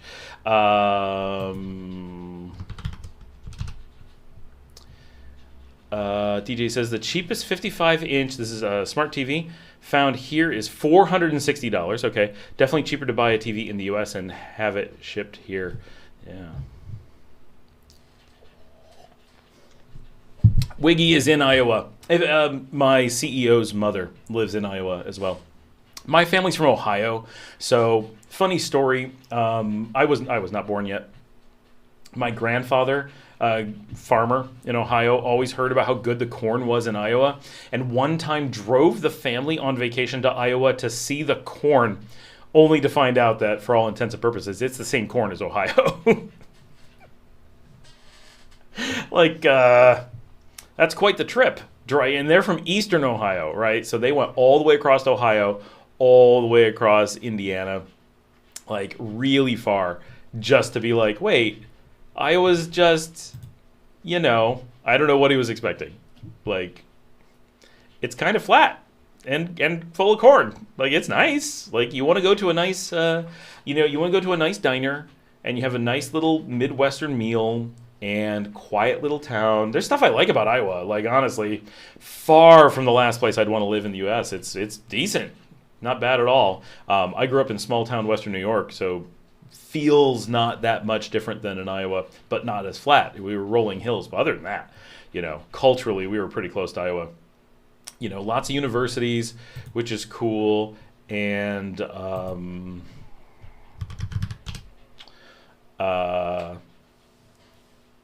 it's Iowa's got stuff going for it. I'm more of the lack of big city is rough for me.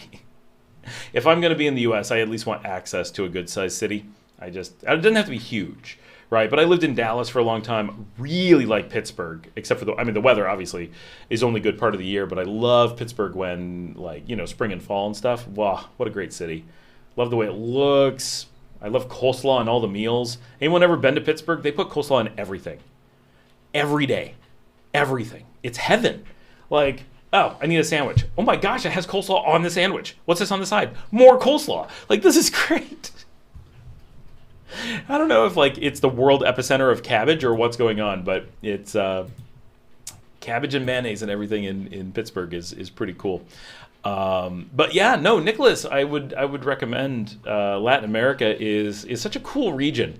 It's so big with a unified language, except for that whole Brazil thing, that you can go over just a giant area and explore so much weather, so many cities, so much different stuff that it's pretty cool. And almost all, I mean, the places you mentioned are mostly like this too, but nearly everywhere, not Venezuela, not Bolivia, in Latin America is just open to Americans. You can just go. And so you can bounce from country to country and be like, oh, this was cool, but then this is like, oh, Guatemala's cool. I love the big city. Oh, but it's got some tourists. Okay, El Salvador's cool, but they've got like this new stuff going on, and I don't know if they've stabilized yet. All right, Honduras is cool, but I'm feeling a little, maybe I need to, Nicaragua is cool. It's so safe, but man, there's no cities. Okay, Costa Rica, well, that's cool, but who has this much money? And and you can kind of sample all these different areas really easily and find the mix that works for you. And then maybe none of them work for you, right? I'm not saying Latin America is the answer for everybody, but it's got so much variety and such an easy to deal with space that it's kind of unique in that it almost operates like one giant country. It's kind of unofficially like the EU, that it's like one giant place that you can just move around so easily. So Jeff disappeared, Wiggy, but do you have any idea like what kind of budgety sort of stuff, or like what kind of living he'd be potentially looking for to dig into kind of what cost is? Because it's so tough, right? Because like here in Leon, we're one of the cheaper cities. Getting a house under $200 a month for a 2-bedroom, 1-bath, not gated, but does have guards, actually, can be like, $180 a month. Out here in the barrio, you can get a place for about the same without guards for $180 a month. But again, if the guards come with the place, like, why not? Right? They just patrol and stuff, keep people from grabbing stuff from your yard. 180 a month, and then can you eat at $3 a day? Right? If you're okay with rice and beans, people do it, right? But realistically, you want to spend a lot more than that. But spending $10 a day, right? If you're cooking at home, you can do that. Packaged food from the U.S. obviously is going to be expensive. If you I've talked to people who are very frustrated because they're like, I only want Oreos, not cookies that look like Oreos. I want Oreos. And it's like, oh, you can totally get them, but they're not going to be cheaper than the U.S. because they make them in the U.S., right? How could they be cheaper? They can't. It's an American product. So they're going to be American prices plus shipping in most circumstances. So they're going to be a premium. But if you want to get the local knockoff Oreos, they're going to be cheaper. And some people like them better. I don't like either. I don't like Oreos. So, but, how much you want steak or chicken or rice or beans or packaged food or going to cook for yourself, those things are massive differences in price or whatever. But, having a full-time live-in maid, right, that's going to cook and clean and take care of stuff can be like $300 a month.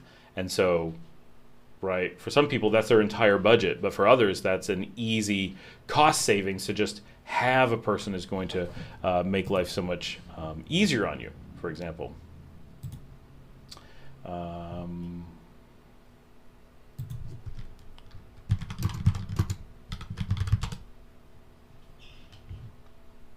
Jeff has a few years to retirement, but would have to work if he came now. Okay. Well, the thing for him, I don't know what kind of work he does, obviously.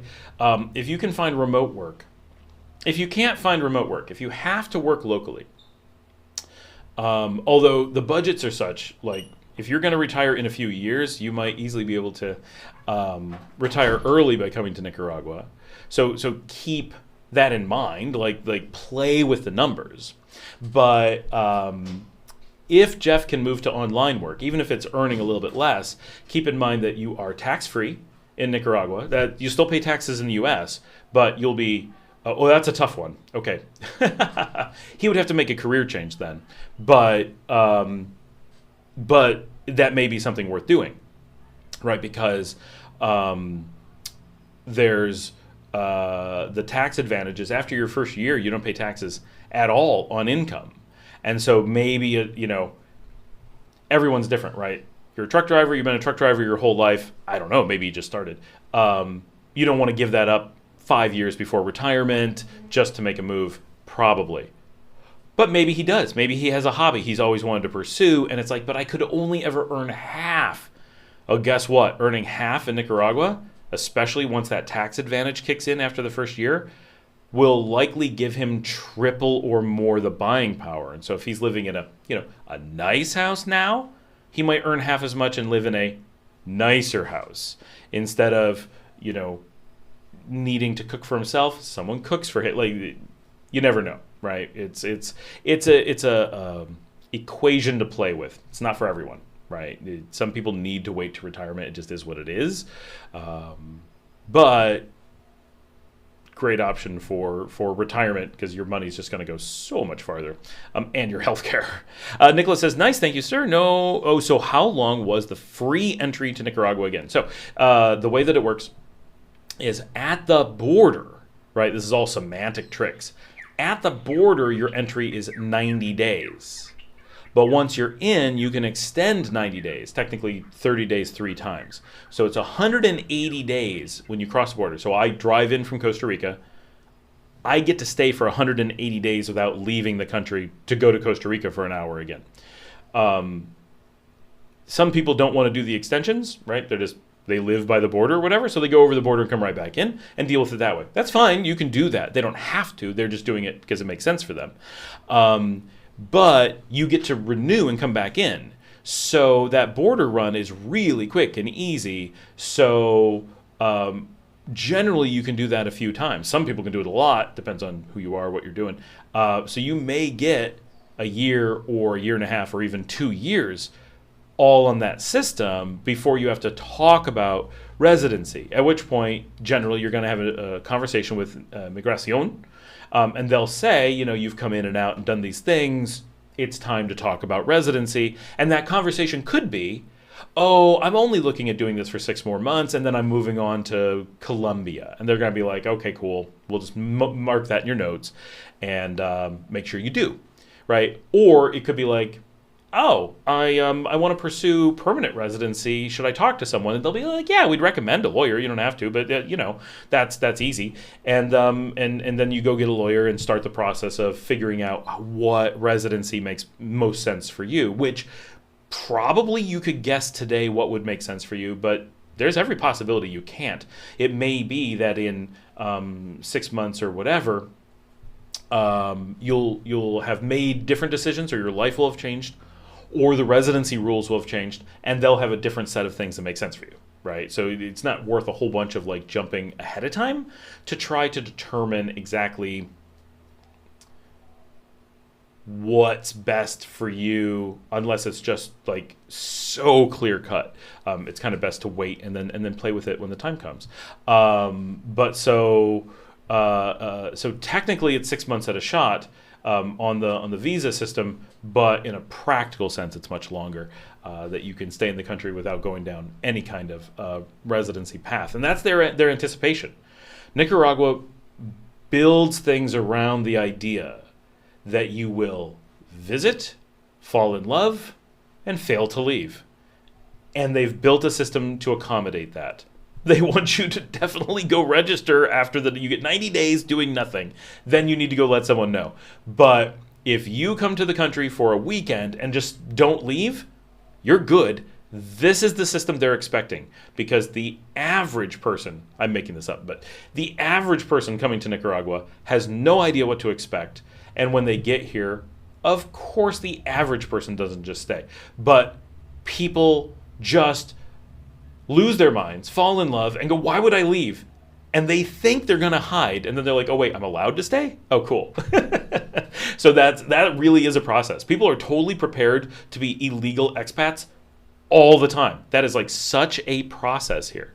Joe and Clara, hey, was in Nicaragua for 10 days. If you have an online job or a pension, it's as easy as staying in country and doing border runs. Exactly. Yeah, it doesn't get easier. TJ says, it's almost time for my 90 days to be up. What is the best way for the extension? Ooh, so TJ, to do your extension, you're in Granada, so I don't know where. You have to go to Migración in Granada and ask them. and there's a really good chance they're going to send you to Managua, which sucks. It just because it's a huge building that's very confusing and has long lines. So if you can do it in Granada, it'll be wonderful, but you have to do it where you are, and I use this term terribly, resident, right? Wherever you have an address that you're using where your time is being spent, that is the departamento that is allowed to process you for extensions.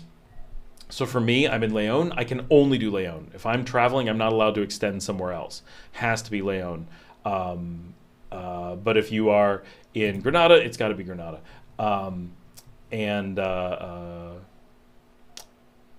Not every departamento lets you. I think Granada is pretty good because it's the big expat one. I anticipate that they'll just let you do it at the office. I just don't know where the office is in town.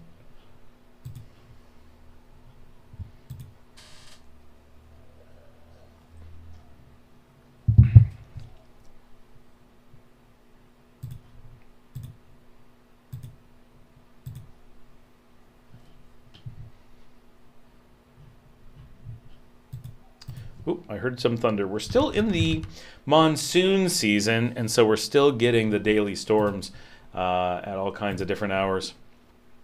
But they've been pretty light. We're definitely tapering off. November is the end of the storm season, so it's not too much, but it's definitely a lot of days of storms. And yep, my dog is starting to pant, and she just lifted her head because she can hear the storm in the distance. Always fun for the puppy. Yes, I'm sorry, baby. She's going to come over and say hi now. Yeah. Aw. I know, I heard the thunder. I'm sorry.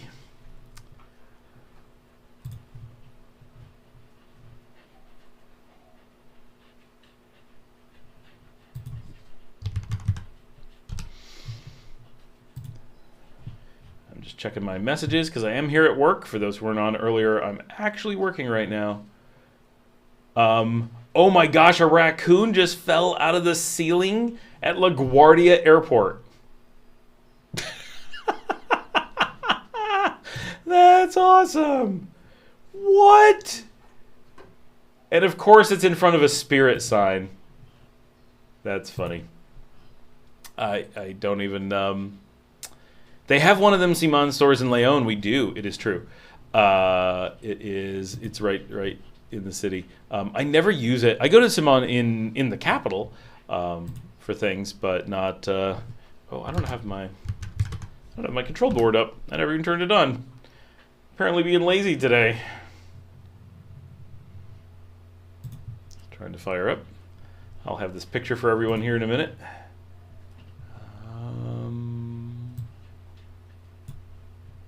Where's that? 13.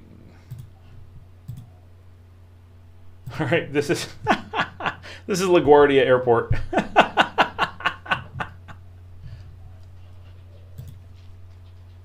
Hey, James is here from the Bay of Fundy in Canada. We are on early, James. This is actually an extra live stream, not the main live stream. We're going to do the real live stream tonight. But because of all the stuff going on in the United States, not saying it's good or bad, we're not getting political about it. We are just saying there are an awful lot of people in the United States who are interested in what could be going on as far as options for relocation, and we want to provide a resource center for them, as we have been doing for the Canadians for some time. So that is why we hopped on early to give some people who had questions and stuff an opportunity to come on.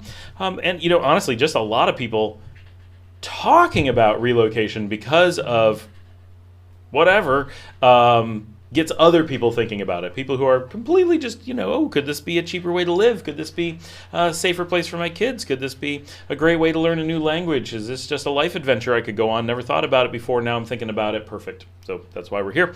TJ says that's why I was $11 because the thing I wanted was some of them was coming from Leon. Oh, coming from Leon. Oh, that's weird. I wonder why it would be here. Yeah. I have 40 minutes left before my office meeting that I have to jump off for. So we're going to be on for another 40 minutes before we take a break, before the other live stream this evening. Yesterday was such a long day of work. I'm glad this is just a live stream day. Like, it's good. It's good. Just get on and hang. And some caffeine. I was dragging earlier. Can you tell? Like I got more energy now.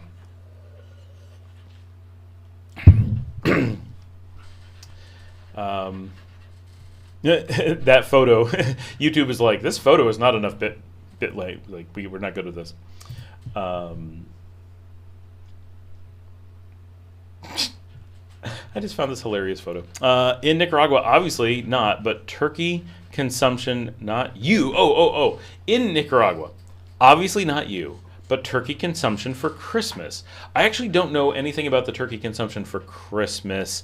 I know Larry has a turkey for Thanksgiving, but I don't know anything about a turkey for Christmas. Are there turkeys here? Yes, there are. People grow turkeys, raise turkeys. We don't plant turkeys. You can get them, and you can get them at the supermarket, but I don't think Nicaraguans have any kind of Christmas turkey tradition. That's not necessarily accurate. I'm just unaware of any. But it doesn't seem like the kind of thing that they do here for like holidays in that way.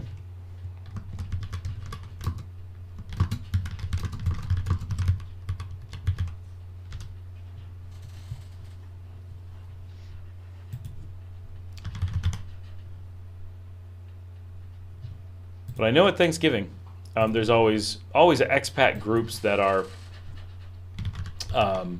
doing turkey and stuff.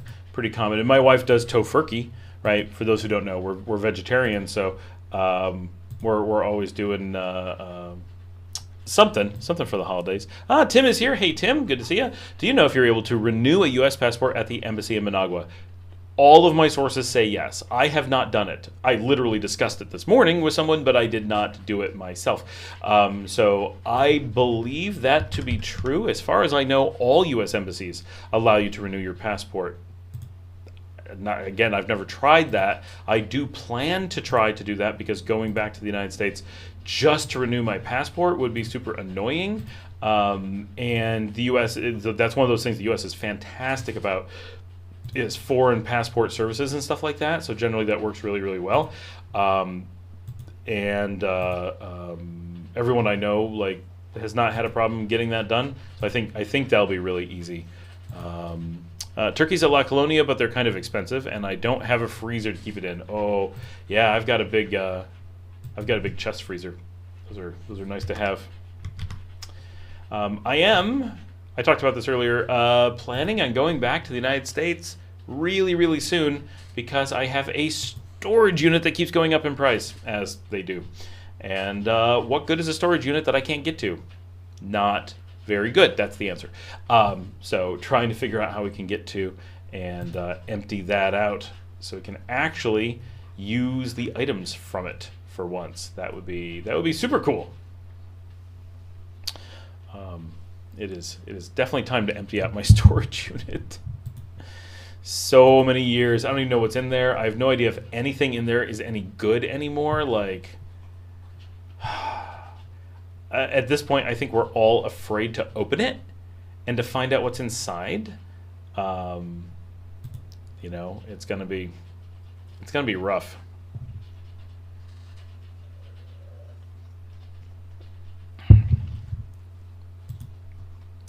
But it's big. I think it's a 10 by 10. No, I bet it's a 15 by 50. It's big. It's a big unit in Houston, and it is packed. So packed. Like, we've been trying for years to get in there and get stuff out, and we can't. So we're trying to figure out what we're going to do, and we're like going to bring a crew with us and trucks, and we're just going to pull everything out as fast as we can. And it's going to be messy, like for sure, like really, really messy trying to get things out of there. I just noticed that today's video went live a few minutes ago. I didn't even know. People laughing at my videos from yesterday.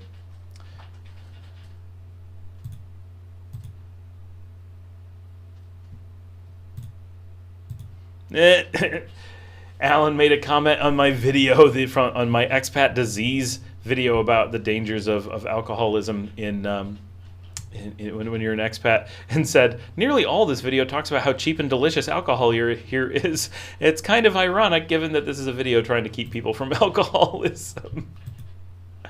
Oops. We'll keep that in mind. Okay. Hugo G is here. I'm planning on moving to Colombia with my wife and teenage son of 14 years.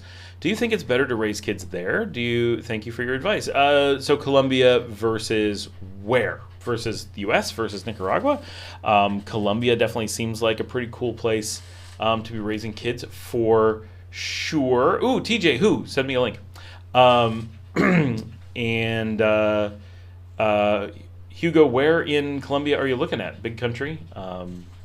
Any specific areas or anything that are standing out that you guys are planning on moving to? What made you pick Colombia? Definitely a great option, right? Not knocking it at all. That's a good place to be.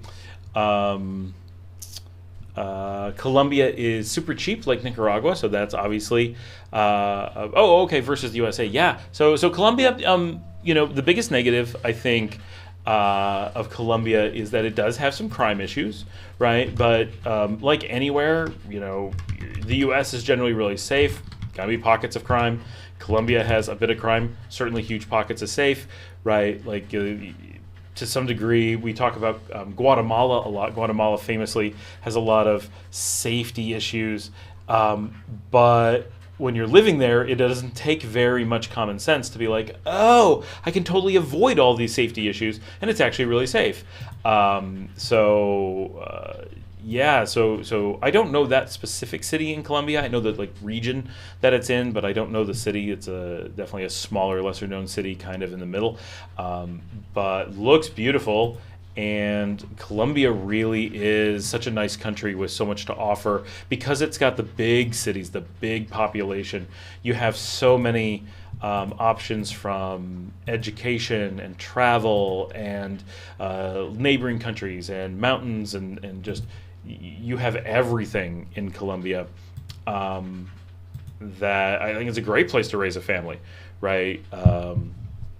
It's especially presumably you're also American citizens, so you have that opportunity for you speak English. You don't want to give up speaking English. Obviously, that's a really important skill to have in the modern world, and being multicultural and having access to a very different life experience is great from an education perspective. From what if your son wants to be entrepreneurial someday, that stuff is great for that. And Colombia definitely is in my my Latin American shortlist countries of this is one of those linchpin relocation countries that people really need to consider as far as is this one of the great options, right? And that's not to say that some country next to it isn't also a great option, right? What about Peru? Yeah, of course Peru is great too, right? I'm not saying there, but Colombia really is one of, I think, those standout options that it's hard to go wrong in Colombia. So yeah, no, I think, I would raise my kids in Colombia in a heartbeat. If we weren't in Nicaragua, we know we'd be in Guatemala. But if we couldn't be in Central America, Colombia is very high on our potential list. And a lot of that's personal preference. We like the Central American countries, just the vibe hits for us, right? Which I think people who watch my show know that we really like Central America. But I love South America. I love going to South America. It's amazing.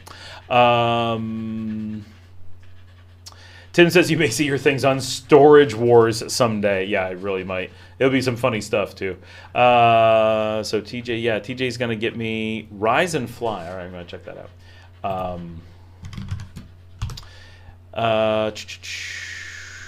Cool Car Mods is here. How's it going, Cool Car? This is not the real live stream. This is the extra live stream. We're gonna do the real one tonight, but it's gonna be on the late side because of my my final debriding stuff is going on.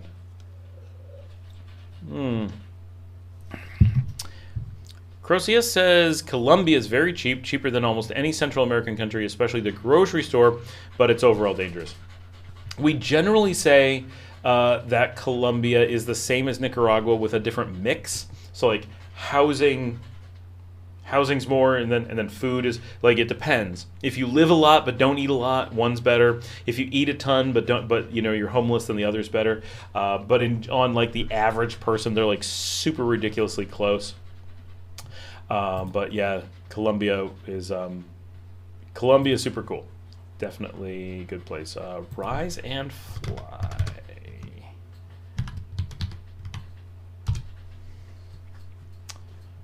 There it is, rise and fly.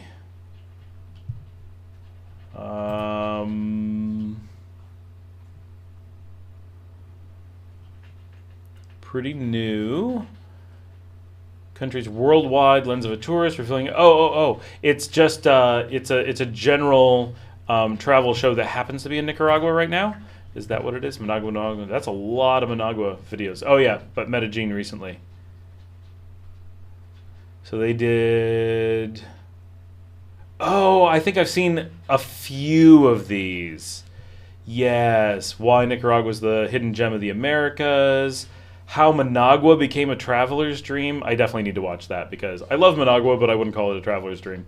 Nicaraguan girl. Nicaraguan girl show me the nightlife. Nicaraguan girl tells all about quality. Yes, I've seen those listed.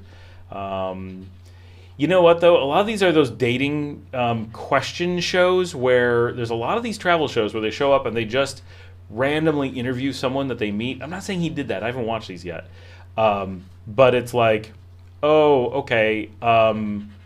So you don't know anything about the place. You just and then you don't know if the person you're talking to knows anything. It's just the random person they ran into, and I've found a lot of super misleading content that way. We were like, oh, this isn't really very good, but it looks interesting, and he's got a pretty new channel that's doing a lot. So, going a lot of cool places. Very nice. But it is cool but he's in Managua, like just Managua. Like, I mean, someone needs to do a bunch of Managua stuff, right? Like that's great, but Grossius, Nicaragua uses the dollar, but not as its official, so we kind of half use the dollar. I don't know how much that makes our prices hike, though. Just like, Ecuador is not really impacted by using the dollar.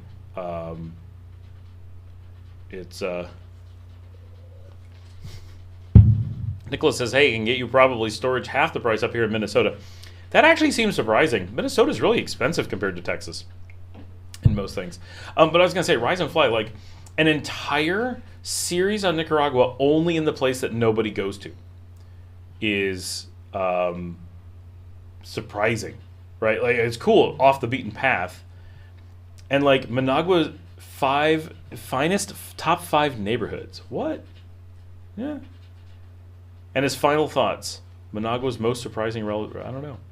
Patricia's back. I have 15-minute break spending it here with my friends who live in Scott's GoPro. Hello. You're actually in the Fuji today. Yeah. Half-price storage would be nice, but Minnesota would be really hard to fly into and out of. I'm popping up their video on the nightlife. I want to know where they're going for this. No, not officially, but people use it broadly. They do use it broadly. They probably use it broadly in Colombia too from time to time. Where are these clubs that they're showing? That really looks like the Reef.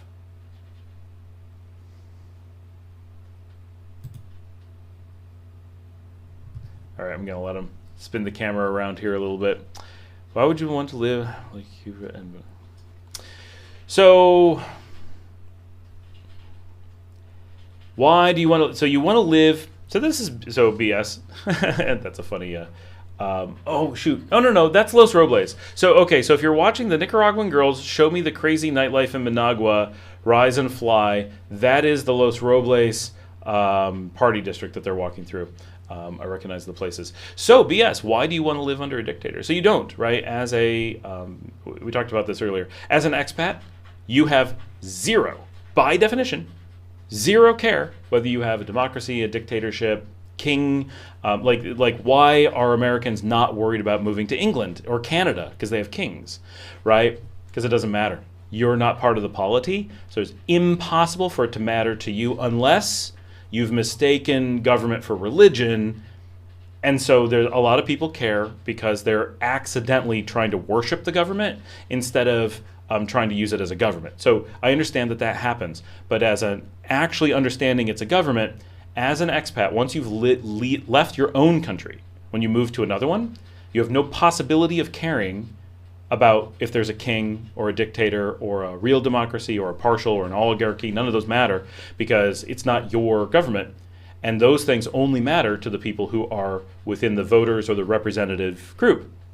You choose the place that you move to based on the results of where you're moving, rather than the means by which they're made. In your own country, and this is actually a really interesting point, in your own country, let's say that you're a Canadian, you care generally more, and I don't mean like you, I mean like Canadians, right? Generally care more how they're represented than what the final output is, and that's legitimate, right? I'm not accusing someone.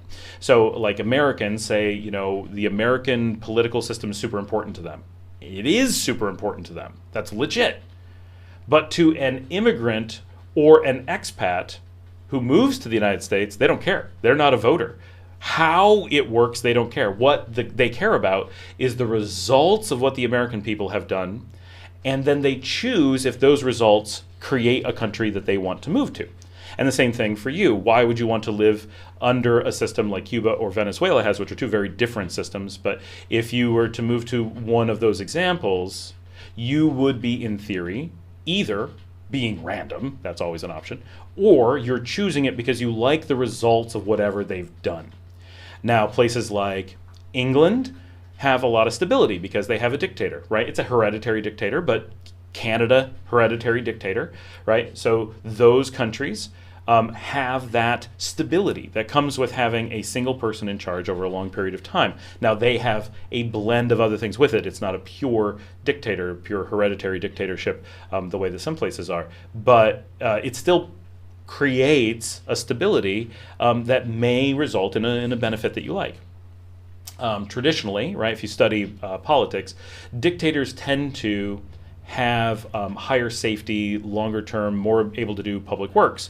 So quite often you'll find when you look to become an expat that countries that have long-term stable governments that are representing the people or working in their interest, right? Not necessarily representing what they think they want, but representing their good, you're actually going to find some of the best results. So you're going to find a lot of people when they're looking abroad to become expats, once they free themselves of any obligation or noblesse oblige or other mechanism like that, that they'll gravitate towards places that may, if they were a voter or a potential voter, that they would be frustrated with or not like.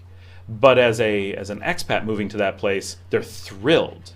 And so now, I don't know anyone, and I'm not saying you shouldn't, I'm just saying I don't know anyone who's honestly looking at a place like Cuba or Venezuela, right? Those are pretty tough places to move to these days. Venezuela would let you move there, in theory. Cuba would not. So they are quite different in that way. But are there reasons that you might want to move to Venezuela? Yeah, absolutely.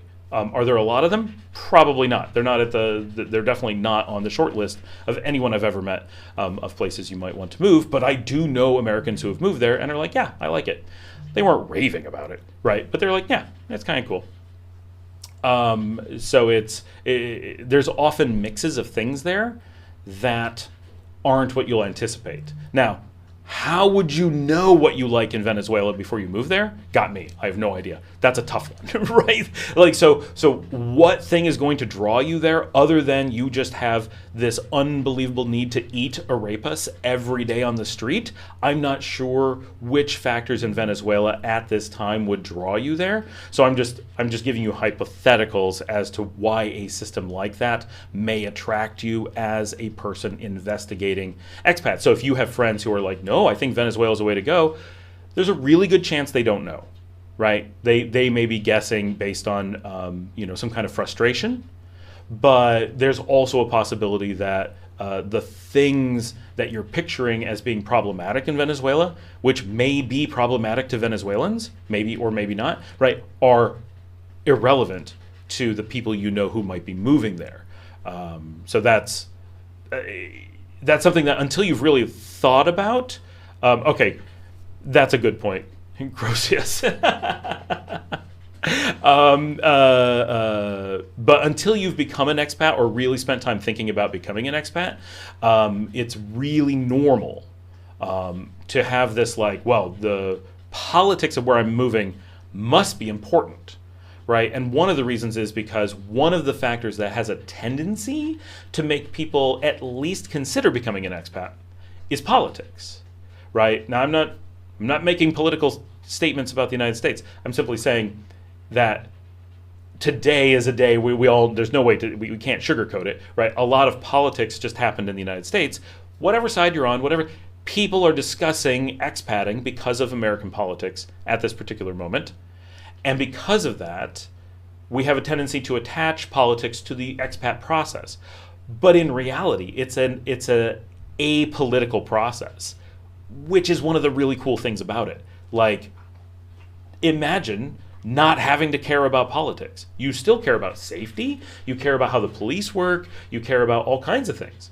But you don't care about politics, and you get to just remove that portion of your life, and you're like, whoa, that's powerful. And you may not like it, right? But it's powerful, whether you like it or not.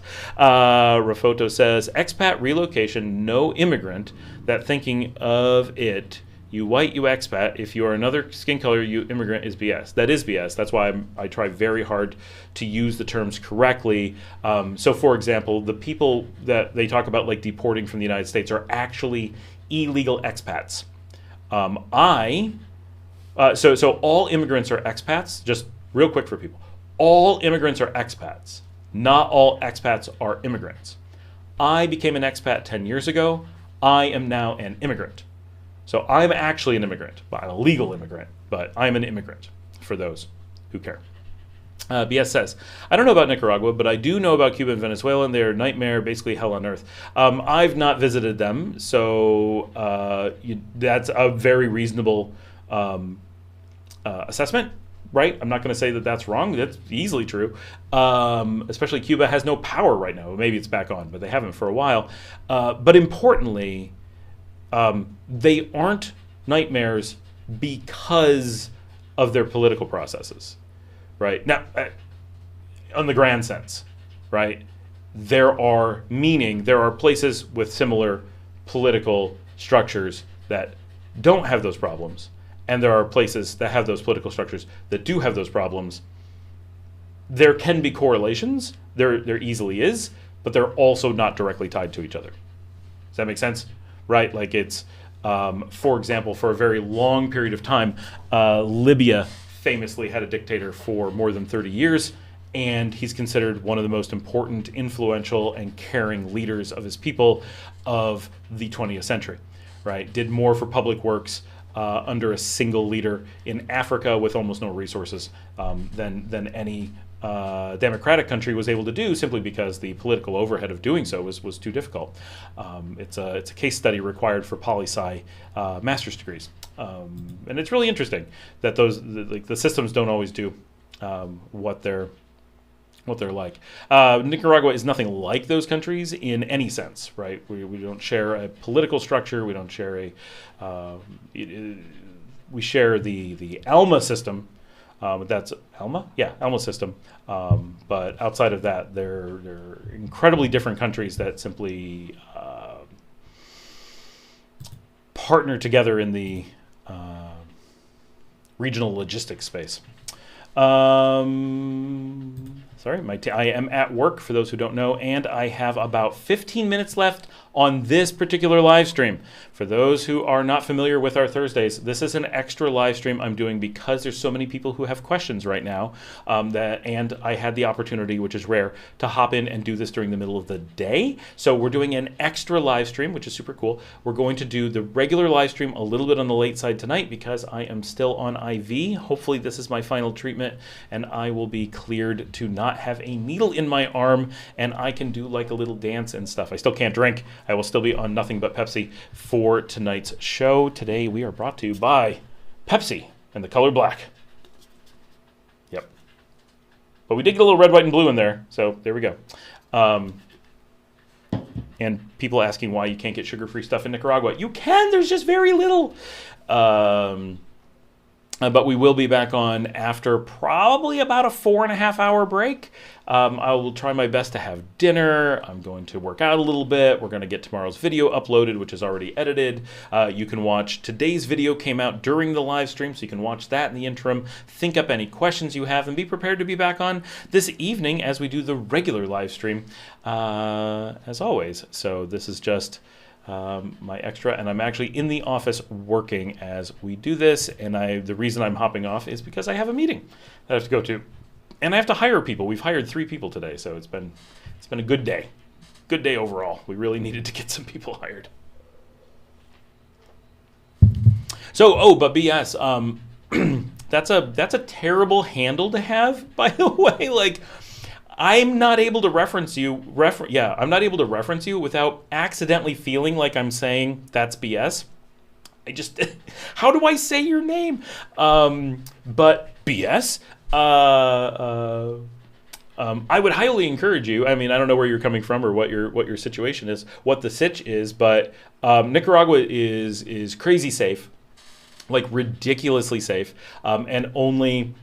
From Miami, 2.25 hours away from the United States, and there are really cheap flights. Don't come down when flights are expensive, right? I'm not saying do that. Come down when things are okay. So we'll call you Brian. That's better. Come down when flights are cheap.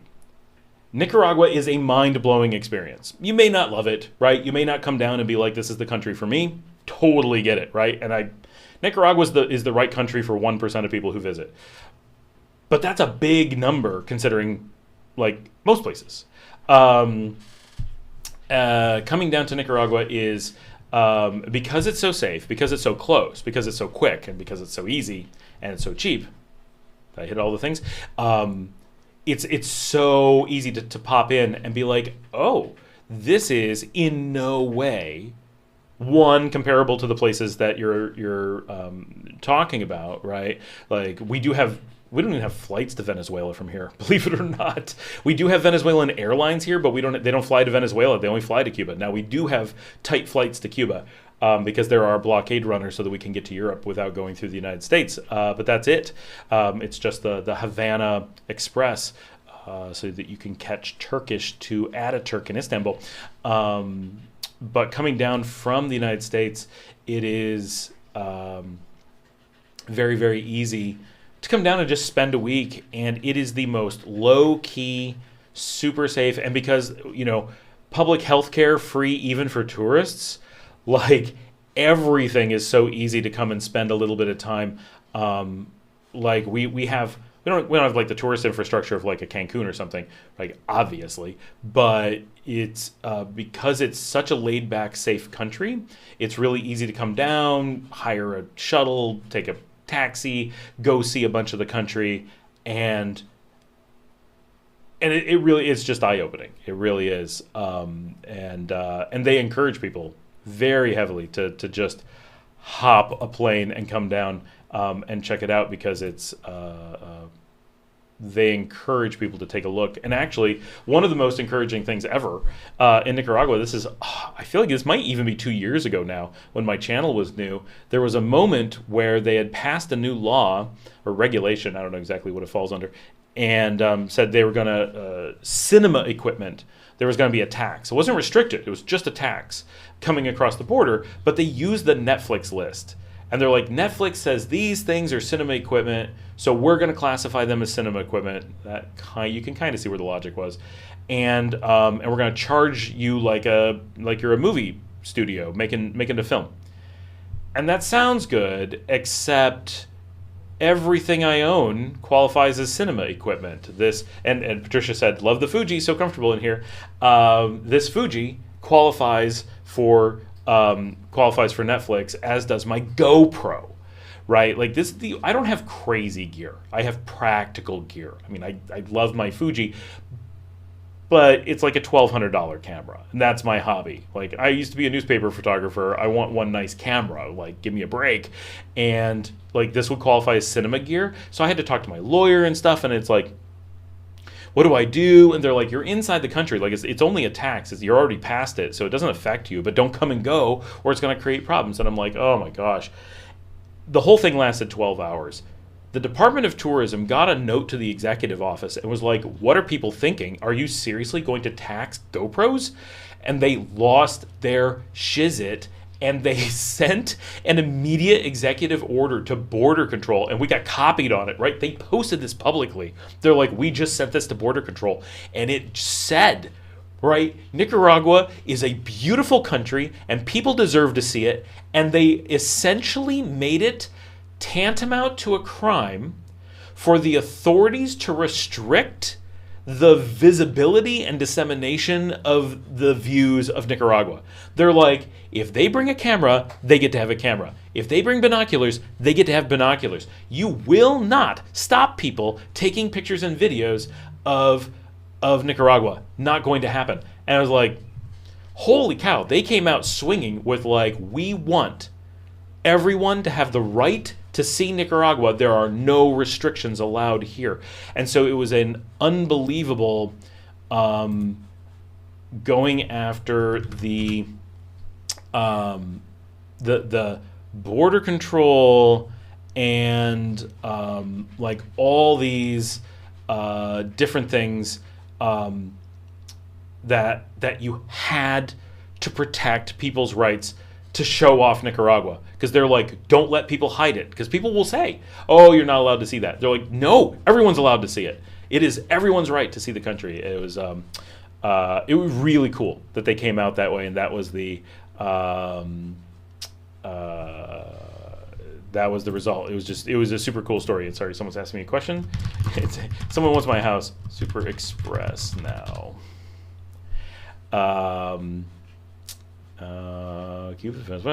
James says, I vote, but it totally ends at that. That is what it is. Actually wondering why I vote in the first place. Yeah, I vote when it's easy, but when it's not, like, I know my vote is thrown away, right? And it doesn't matter who I vote for. If I vote one direction, I vote with my state. If I voted the other direction, it's against my state. In both cases, it's thrown away, and my state's I'm not in a swing state, so that's thrown away too, right? Like, what the heck? Brian says, haha, I hide my something from Cuban authorities. I hide from. Sorry, Brian, I don't quite follow the statement. Arto Zelta says, and welcome, Arto. Sorry you're here right as we're wrapping up for now, but we'll be back in a few hours, so please come back on, guys. This has been fantastic. This is pure extra. I'm so glad you guys are here. Arto says, when is it cheapest to fly from the States? Generally, most of the year is the cheapest. It's the holidays that really get you. Like around Christmas is definitely the worst. And I think they're just reminding me. Yep, meeting in a few. There, in a few.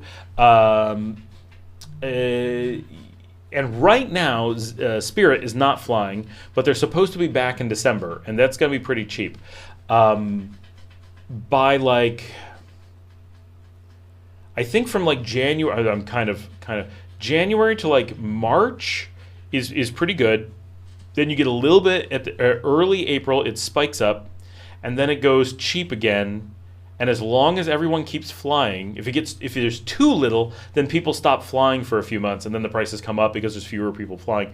And then you have everything during the rainy season, which is like ending now. So for the last 6 months is like the cheapest because no one wants to come in during the rainy season.